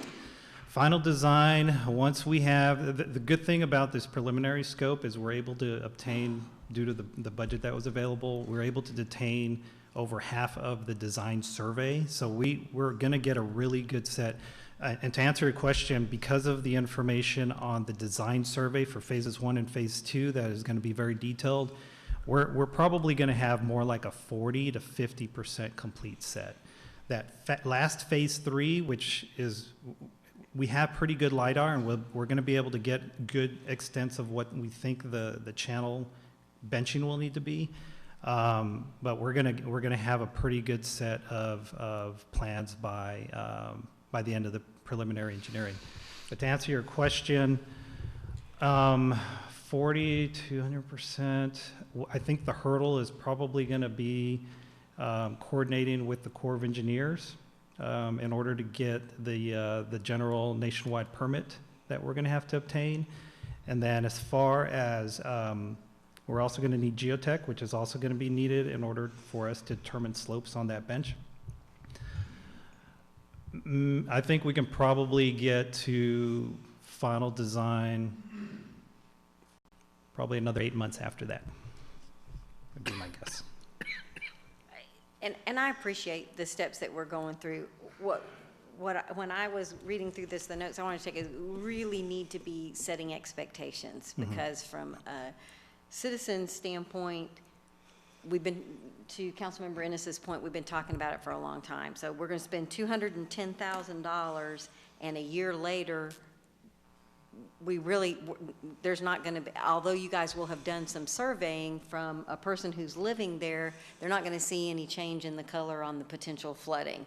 And then if it's another 8 months, and I won't hold you to it, I appreciate you, it's an estimate. Right. So we can say 7 to 10 months, but I mean, it's going to take another chunk of time to come up with finals, and then the construction could be another 6 months to 9 months. Well, construction, I think, is going to be based on how quickly you can obtain drainage easements and land acquisition for the extents of the Okay, but that's not channel fair to hold you accountable for that. Right. So the construction part of it is, It's a lot. It's primarily earthwork and road crossings.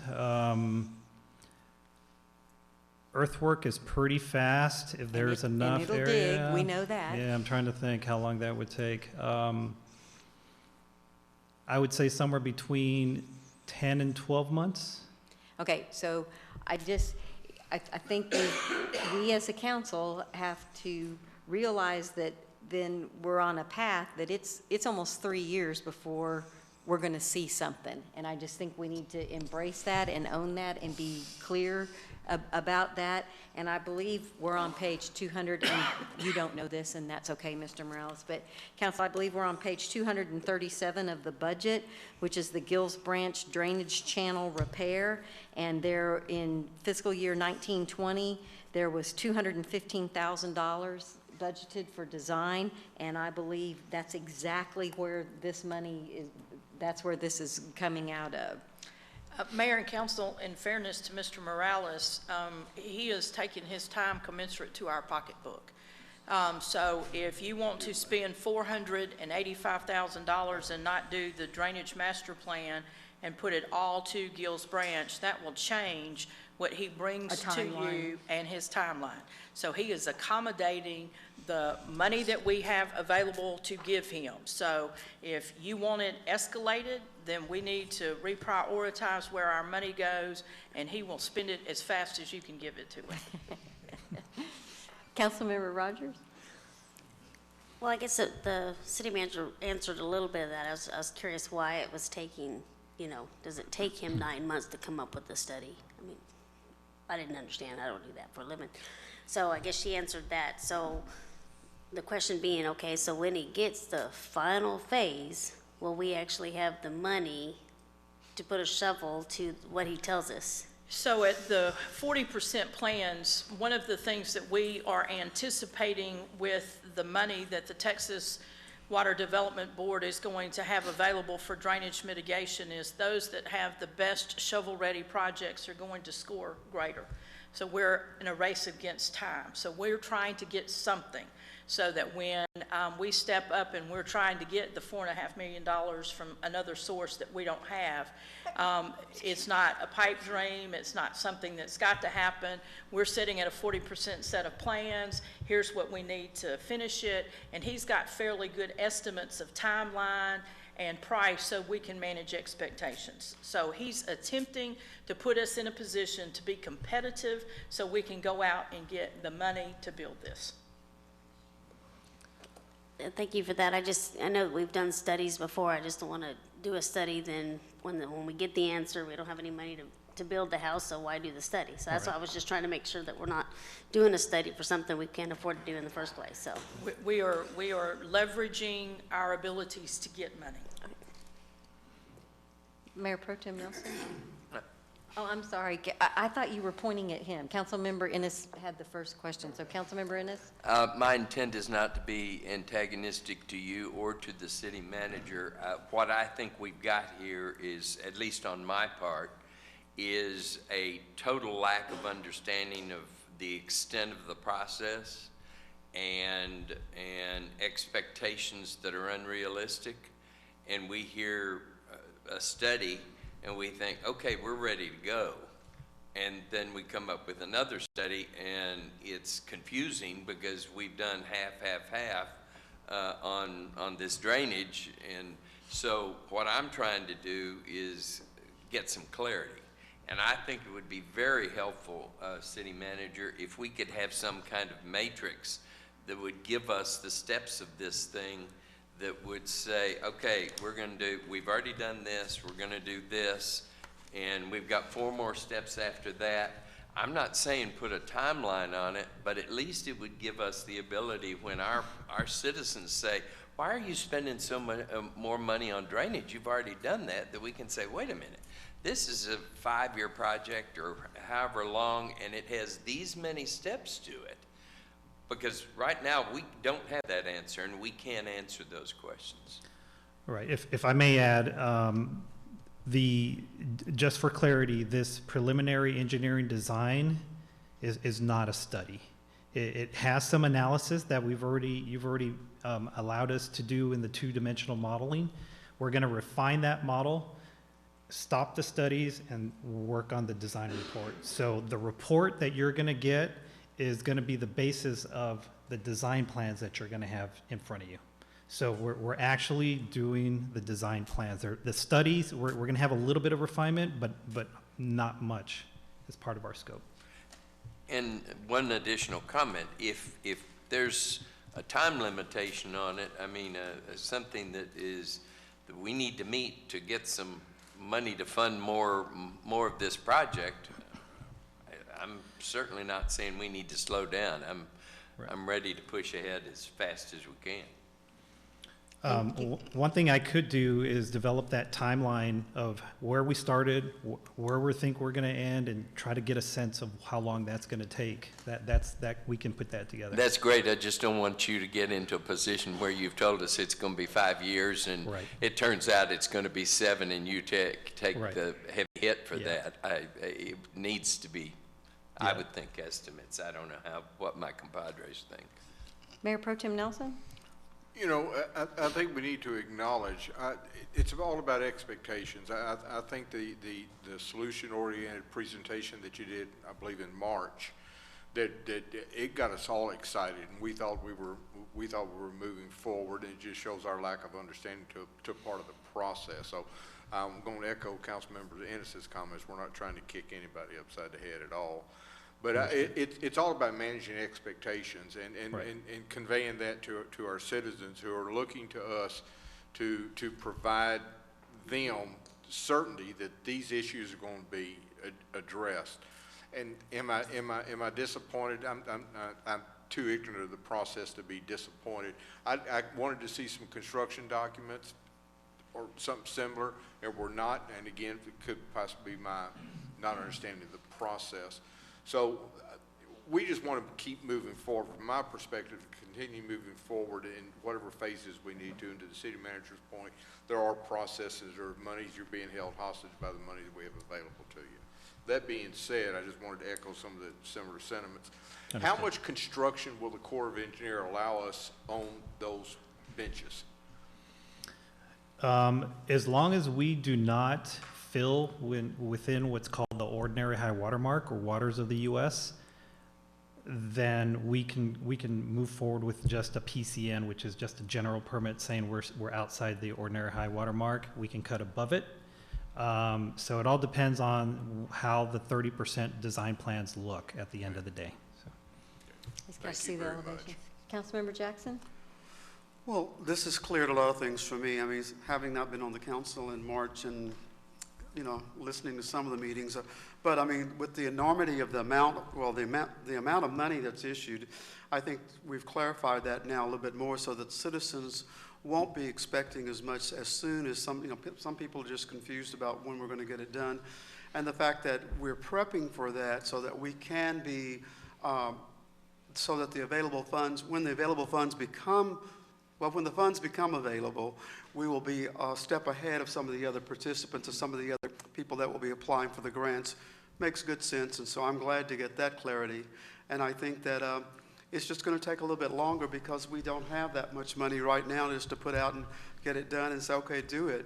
But we are doing the right prep work to make sure that we are high up on the grant situation. So when they do become available, we should be able to score high enough to get that and at least substantially reduce the amount of money that we will have to come up with. Go back a slide, please.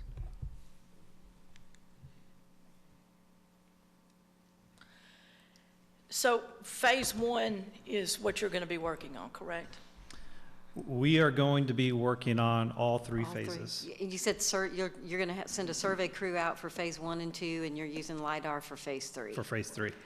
So if you didn't do the drainage study and you took all of the money, what would that get them? And I know you've got to go back and estimate, but ballpark, is there enough money on the table to fundamentally change where we are, or there's still not enough money to do much more than what we're asking you to do?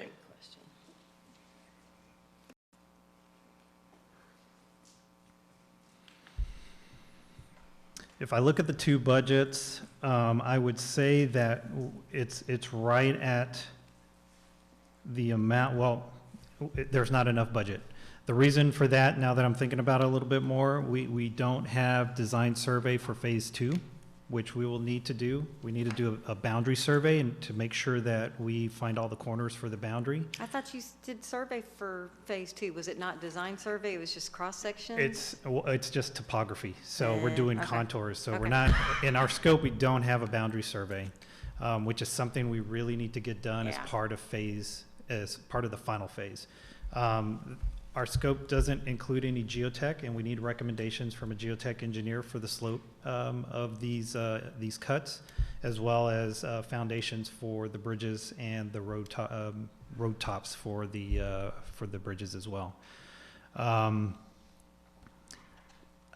don't think we can do the full 100% design plans for the two budgets combined. So let me ask her question a different way, because I'm liking where she's going on this. Here's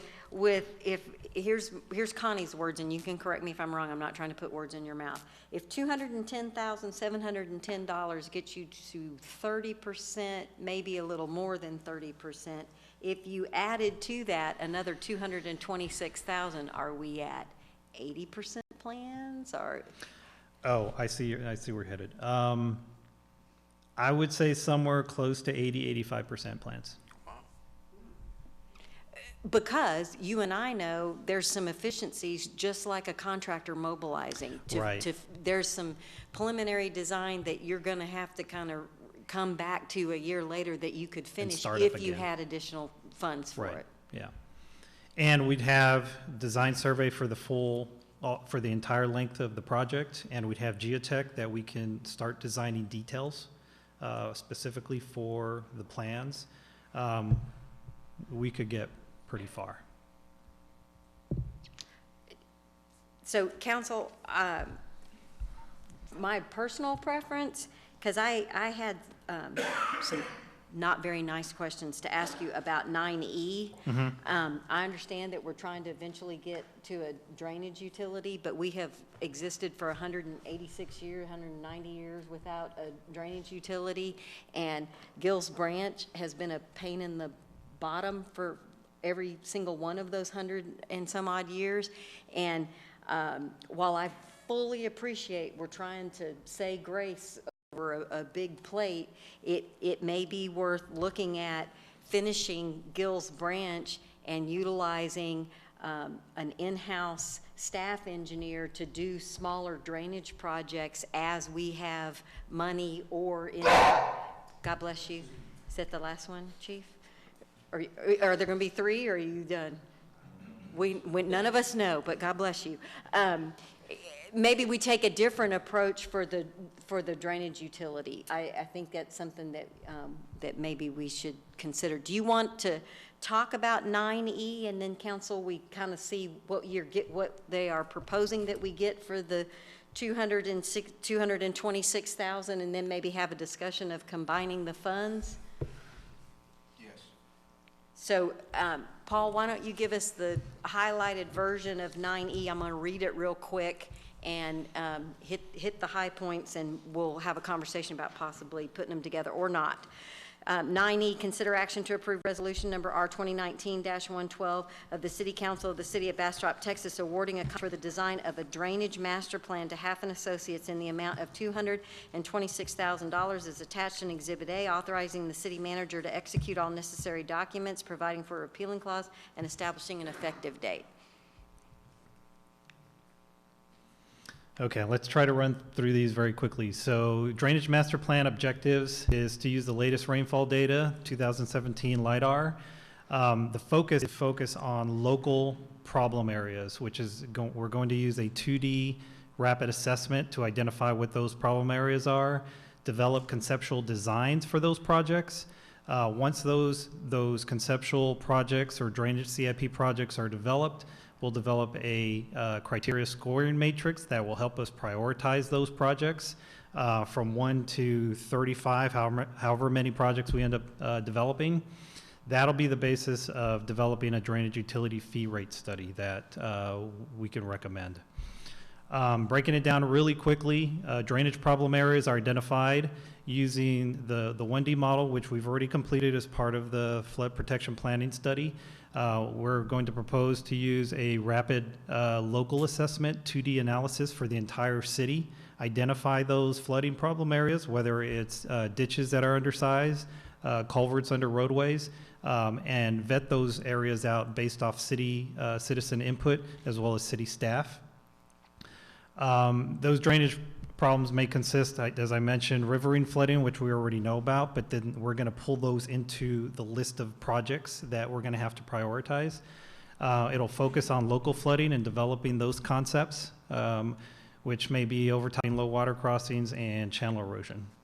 So real briefly, this image over here off to the side is a 2D analysis of I believe it's Amarillo, that we conducted as part of their drainage master plan to identify problem areas, flood problem areas. The solutions, we will develop concepts for the solutions, including bridge and culvert improvements, channel improvements, detention and retention ponds, if there's area within the city that makes sense, storm drain improvements, and then in some cases buyouts.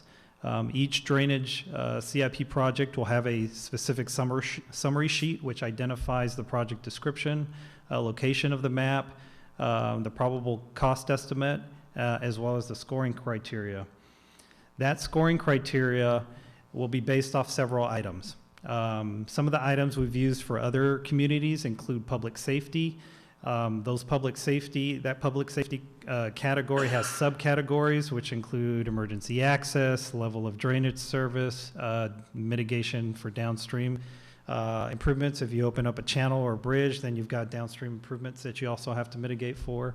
Considers economic categories, such as the project cost, where can funding come from, if it's from a grant or a loan, or the general fund. Economic impact on development, as well as local businesses, and we score all of these based off of input from staff. Some of the other items they consider environment, water quality issues, project timing, how quickly can we get permits in order to get the project constructed, any land and easement needs, as well as social impacts. And the images off to the side show all projects that we've developed, and this one actually comes from the city of Kyle. We developed 35 different projects, and we scored each one of them, and we identified that prioritization based off of their input. So we prioritize them. We can develop two separate types of lists, one for very large projects that will have to go out for bid and be constructed by construction contractors. Or if they're small enough, we also have city maintenance projects that we broke out for some of our communities that local crews can handle. And then once we gather all that information, we have a list of all the projects, the cost estimate for the entire drainage CIP list. That is used to develop the drainage utility rate study. The image over here shows you back in 2014, we did a study for cities throughout Texas, and the average amount was about $5 per equivalent residential unit, which is used to identify the amount for each residential unit, and then commercial has its own rate. So the rate study will be prepared to determine the cost of service, which includes the drainage CIP projects over a certain timeline. How many projects does the city want to complete within the first 5 years, or the next 10 years, or 15 years? It considers operation maintenance, any crews that the city may want to hire, additional equipment in order to maintain any creeks or any road crossings within the city limits, and then any planning and engineering staff that may be needed to manage those projects. We put it all into a spreadsheet, and we talk to your financial folks, and we start to come up with a rate schedule or a rate study based off of our recommendation. Ultimately, that rate is a political decision, which has to be decided by council.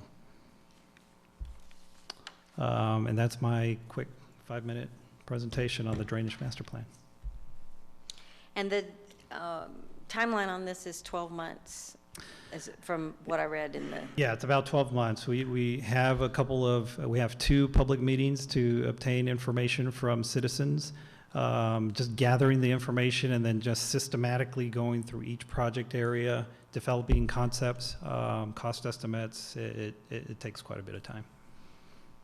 Council, any comments on the master drainage? Councilmember Peterson? Just a comment. I don't have that much time.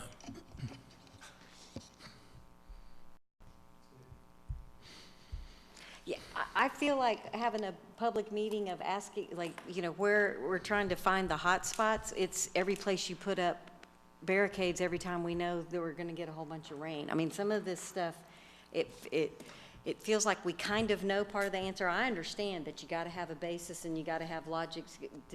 Creating a utility is a unique thing, but it just feels like it's $226,000, and a year from now, again, nobody's going to see any change. So if choices are to put that $226,000 with the preliminary engineering on Gills Branch and try to expedite progress on Gills Branch, or quite frankly, I bet Curtis Hancock and Trey Jobe can tell me 4 projects that would cost $226,000 that we could design in-house, and it would be projects that would be taken care of later. And it's more of the difference of making an impact. Councilmember Ennis? I totally agree with your idea well, I'll just say it like this. I think we ought to put that $226,000 to expediting the Gills Branch study and give our citizens and ourselves a little bit of breathing room. We've spent the last year and 3 months pushing on a pretty comprehensive project here with our B3 code, and now we're going to be studying the uptaking of another one. Now, I do want to say I totally support doing this study, but I think we ought to wait a little bit. Councilmember Peterson? I just totally agree with Councilmember Ennis.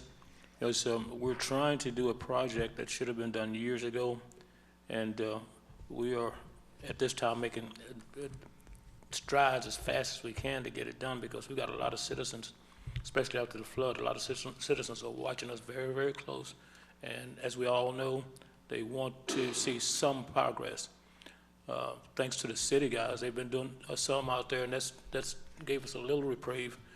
But there's a lot of citizens who'd like to see this project come to fruition. Councilmember Rogers? Well, I agree with both bills. I agree that I think we should put all of our pennies towards one thing instead of spreading out the pennies. I think we'll get there a little slower that way.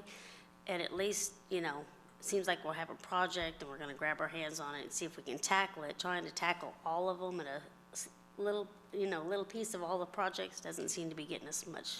I mean, it gets us there, but gets us there in a different. City Manager? The only comment that I would make is that the importance of this drainage master plan is the creation of a drainage utility that gets you a source of funding that adds revenue, that provides a source of funding to fix things like Gills Branch. So this really is the chicken and the egg. It seems like we're studying a lot, but what we're doing is putting in a foundation from which we can then go and solve our problems. And so by having a utility where we can start generating money, the bond council would look at that, and we would then be able to sell debt to do some of these projects based on a revenue stream we currently don't have. State law is pretty clear, and the reason we haven't enacted this is we need to have a plan that if it were challenged, we could document what we're doing and why we're doing. So I'm not advocating that you don't do it. I just want you to understand the logic behind why we are trying to do these two things. Gills Branch, we appreciate, desperately needs to be done. We're trying to get it to a place that we have a revenue source, but we're also trying to justify revenue long-term so that we can consistently manage drainage. But at the end of the day, it's the chicken and the egg. So with that, council, I'm happy to entertain motions if anyone feels like making a motion. Paul, are you ready to sign in blood and commit if we give you the extra money exactly what we're going to get for that? I would say probably no. So, I can't right now, but I will have to go back to my table and work things out. Mayor and council, I'd ask that you, if y'all take consensus that you want to combine this, that we pull these items or table them, and we'll come back on the 26th with the holistic approach to what you get. Yep. I moved to table. Yep. yeah, so we'll be tabling 9D and 9E, and we are giving our city manager, staff, and consultant the direction that council's goal is to expedite in every way possible Gills Branch as a #1 priority. As a part of the work plan moving forward, I would also like us to be looking at, even if it's not enough projects to develop the drainage utility, but just there are some low-hanging projects, particularly Mr. Morales, around Gills Branch. If there's some projects that you know, hey, this is gonna need to be done, we ought to pick up what we can. Any dirt we can move, any things that we can do is going to be a huge step in the right direction. Councilmember Peterson? I just made a second. All right. Do we need a motion to table them? So we are good to go with 9D and 9E. Council, it has been a long night. It is 5 after 10. I thank you very, very much, Mr. Morales, Absolutely. and I appreciate you waiting so late and answering so many questions. Council, what I would like to propose, given that It is a big night, and we said that on November 12th, we would approve building Bastrop. I would like to propose that we take care of items 9O through 9V, and also discuss 9BB. It's 10 o'clock. I think we can have all of that done in 15 or 20 minutes, and then we come back tomorrow night to do absolutely everything else that we have not done tonight, which would be nuisances and impact fees, and if we haven't talked about it, it would be tomorrow night, and we would start at 6:30. Are you guys agreeable to that? Okay, so we are going to start on page 5 with 9O. Consider action to approve the second reading of ordinance number 2019-50 of the City Council of the City of Bastrop, Texas, amending the 2036 comprehensive by amending Chapter 5 of the Transportation Master Plan as attached in Exhibit A and providing for findings of fact, adoption, enforcement, or repeal and severability, establishing an effective date, proper notice, and meeting. It's important for the public to understand that we are required to have 2 public hearings and 2 readings. What we did on October 8th was have the first public hearing, but we postponed the first reading. At the second meeting in October, we had the second public hearing and the first reading of the ordinance. So what you have before you tonight with a number of these items is the second reading of the ordinance, because we have already completed the 2 public hearings. I also want to make sure the public understands this is a culmination of over a year's worth of work. So although they may see us run through the items quickly, it is not for lack of having discussed it to a huge degree for over a year. Madam Mayor, move to approve. Second. I have a motion to approve from Councilmember Nelson, a second from Mayor Pro Tem Nelson. It's late and I'm tired. And Councilmember Ennis. Is there any further discussion? Madam Secretary, if you'll call the roll. Mayor Pro Tem Nelson. Yes. Councilmember Ennis. Yes. Councilmember Jackson. Yes. Councilmember Rogers. Yes. Councilmember Peterson. Yes. Thank you, Council. The motion passes unanimously. We're going to item 9P, consider action to approve the second reading of ordinance 2019-51 of the City Council of the City of Bastrop, Texas, adopting the Bastrop Building Block B3 Code as attached in Exhibit A, providing for findings of fact, adoption, repeal or severability, and enforcement, establishing an effective date, proper notice, and meeting. Mayor and council, as a result of the public hearing that happened at the end of October, we have added a section called Place Type Overlays on page 71 of the code, section 3.1.006. While LCRA is the only overlay we have, it's anticipated that in the future you may choose to do that again and there will be a permanent home. This establishes the LCRA overlay by description. It restricts the height to 2.5 stories with a maximum of 35 feet. It prohibits apartment buildings, and it ensures that there's a definition of story in apartment buildings as defined in Chapter 10. And I would like to thank Allison Land for her leadership on this. She updated the maps and really owned this. So with those changes, I think they accurately reflect your motion. Staff would recommend approval. Move to approve. Second. I have a motion to approve from Councilmember Ennis and a second from Councilmember Rogers. Shout out to Allison Land, way to go. Any further discussion? Madam Secretary, if you'll call the roll. Councilmember Ennis. Yes. Councilmember Rogers. Yes. Councilmember Jackson. Yes. Mayor Pro Tem Nelson. Yes. Councilmember Peterson. Yes. Motion passes unanimously. Thank you, council. We're moving on to 9Q. Consider action. We will have a round of applause when we get to the end of these. We're just going to go all the way through them. Consider action to approve the second reading of ordinance number 2019-52 of the City Council of the City of Bastrop, Texas, adopting the authentic Bastrop pattern book as attached in Exhibit A, providing for findings of fact, adoption and amendments, a repealer and severability, enforcement, establishing an effective date, proper notice, and meeting. I'd like to move for approval. Second. I have a motion to approve from Councilmember Jackson, a second from Councilmember Rogers. Is there any further discussion? Madam Secretary, if you'll call the roll. Councilmember Jackson. Yes. Councilmember Rogers. Yes. Councilmember Ennis. Yes. Mayor Pro Tem Nelson. Yes. Councilmember Peterson. Yes. The motion passes unanimous. Thank you, council. We're moving on to item 9R. Consider action to approve the second reading of ordinance 2019-53 of the City Council of the City of Bastrop, Texas, adopting the Bastrop Building Block Technical Manual as attached in Exhibit A, providing for findings of fact, adoption and amendments of repealer, severability, and enforcement, and establishing an effective date. Mayor and council, Councilmember Jackson has been very adamant that we address site triangles, and so we amended the definition in the B3 codes to reference the technical manual, and we added a section in the technical manual that very clearly provides the site triangle on a 3-foot and a 3.5-foot driver eye height above the pavement so that both drivers see each other. There is a chart that you really can't see very well from here that looks at the sight distance to the left and the right. There's calculations based on speed and what the distance of that triangle needs to be.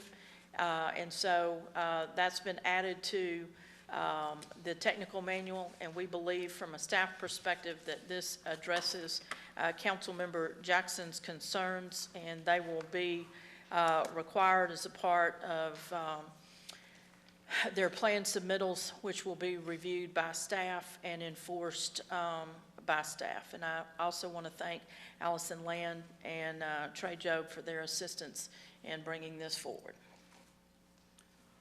And I'd like to thank you for hearing my adamant pleas for that, and would move for adoption of that motion, of that item. Second. I have a motion to approve ordinance 2019-53 from Councilmember Jackson and a second from Councilmember Ennis. Is there any further discussion? Madam Secretary, if you'll call the roll.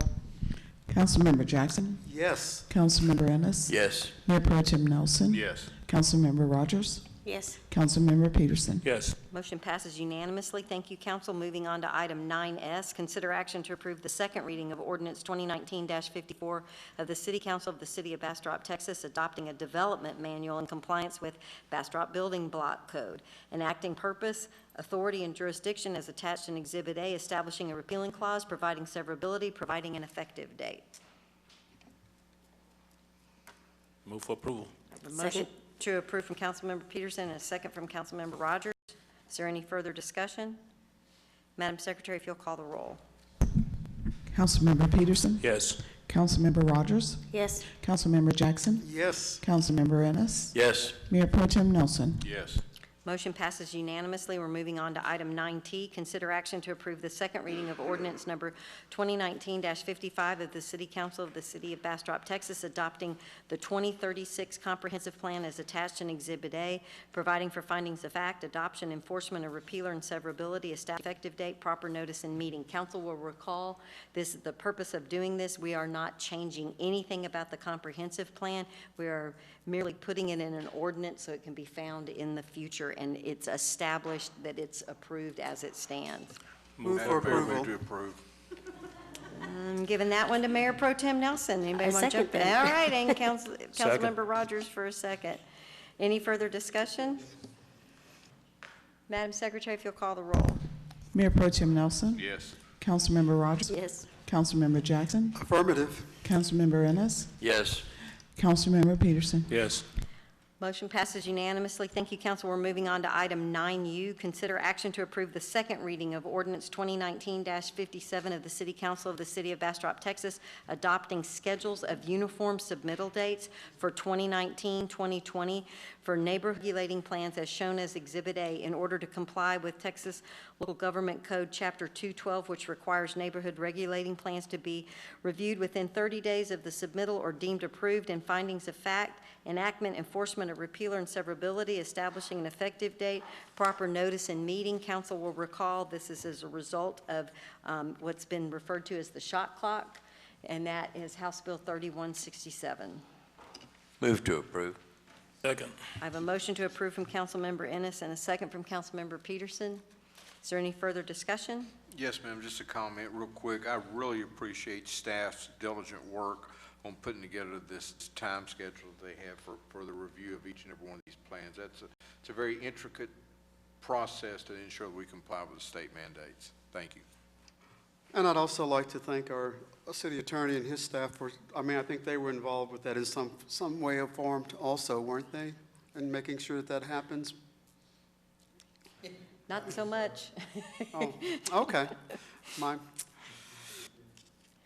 The thing that I like the best about this is we were at TML and there were some cities going, there's a shot clock? You mean we're supposed to change something?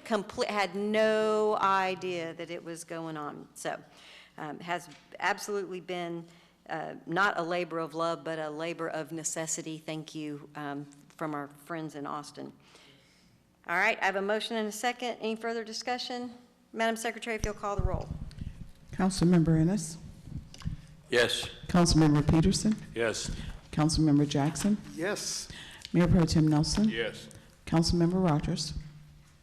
Yes. Motion passes unanimously. We're now moving to the top of page 6, item 9V. Consider action to approve the second reading of ordinance number 2019-49 of the City Council of the City of Bastrop, Texas, amending Construction Standards Technical Manual dated 2012, amending Chapter 1, Section 2, references, abbreviations, definitions, and adding typical street cross-sections as attached in Exhibit A, providing for findings of fact, adoption, enforcement of repealer and severability, establishing an effective date, proper notice, and meeting. And these cross-sections meet with the street standards that have been put forth. That's correct, in the current code, in the code tonight, that's correct. And one of the main things that we added was the ability to have barges and so that we don't That is have correct, this will everything. match what's been written. Okay. Move to approve. I have a motion to approve from Mayor Pro Tem Nelson and a second from Councilmember Peterson. Is there any further discussion? Madam Secretary, if you'll call the roll. Mayor Pro Tem Nelson, Yes. Councilmember Peterson, Yes. Councilmember Jackson, Yes. Councilmember Ennis, Yes. Councilmember Rogers. Yes. Council, with that, a journey we started on August 14th of 2018 is complete. Let's have a round of applause. A lot of people to thank with that. Council, for our last item tonight, and then we will be reconvening tomorrow at 6:30 to take care of every single thing else that we did not do tonight. We are going to the bottom of page 6, item 9BB, consider action to approve resolution number R 2019-119 of the City Council of the City of Bastrop, Texas, authorizing a contract with Simple City Design for on-call consulting services as attached in Exhibit A, authorizing the city manager to execute necessary documents, providing for a repealing clause, and establishing an effective date. Mayor and council, there are a couple of things with these codes that are pretty intricate. The first is a regulating plan. Staff does not have a lot of experience, and so this contract allows us to use Simple City Design for the first couple of plan reviews so that we can all get up to speed, make sure that we are confident in what we know. There are a couple of pretty substantial deals.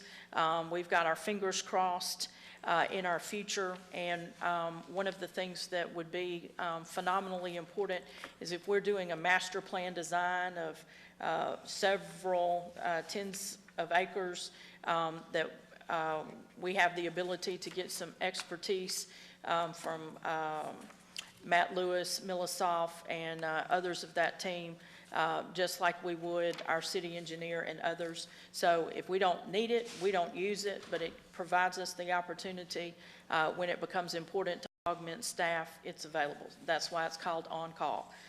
We will not enter into any kind of retainer or anything with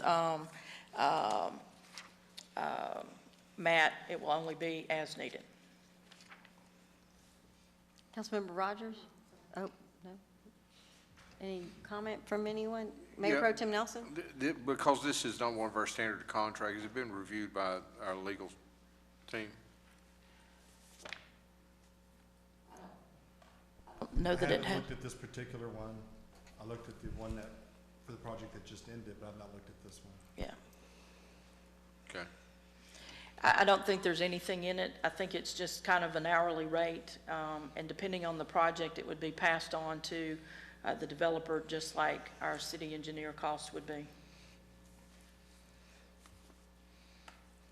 One other question. I'm really supporter and appreciate the work that the Simple City has put into this process, and I'm a firm believer in what they've done. But how much money have we allocated to this process utilizing Simple City? Offhand, do we? It's several $100,000. I couldn't give you an exact total off the top of my head. Did our original contract have an implementation phase in there which had them still involved in the early implementation? Okay. Thank you. I'm not sure if it was Councilmember ahead. Rogers, Councilmember Ennis. Mayor, I'd like to have an executive session on this. Okay, and I'll tell you what, while we have our city attorney tonight, we are going to go into executive session on item 9BB, and Alan, I don't have to reread it because I already read it, right? Yeah, right. And I will let the audience know and the public know that when we were in executive session at 5:30, that we did not cover item 10C because we ran out of time. So it is 10:21, and we are going to go into executive session and talk about 9BB and item 10C, and I read both of them before, so it is 10:21, and we are in executive session.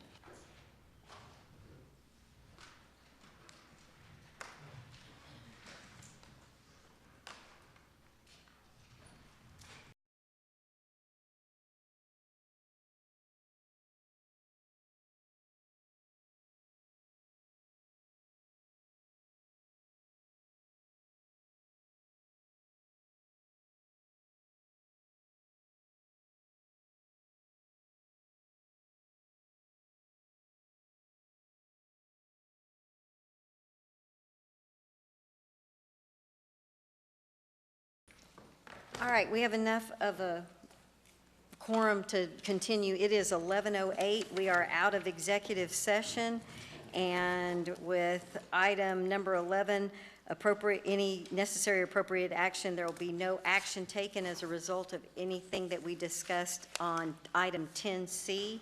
We were also in executive session on item 9BB, and that item has been pulled, so there will be no decision on that item tonight. We are posted for 2 nights, so in a minute, Councilmember Peterson is going to adjourn us, and then tomorrow we will be back at 6:30 p.m. Councilmember Peterson. Madam Mayor, Council, City Manager, I make a motion to adjourn. It is 11:09, and we are adjourned.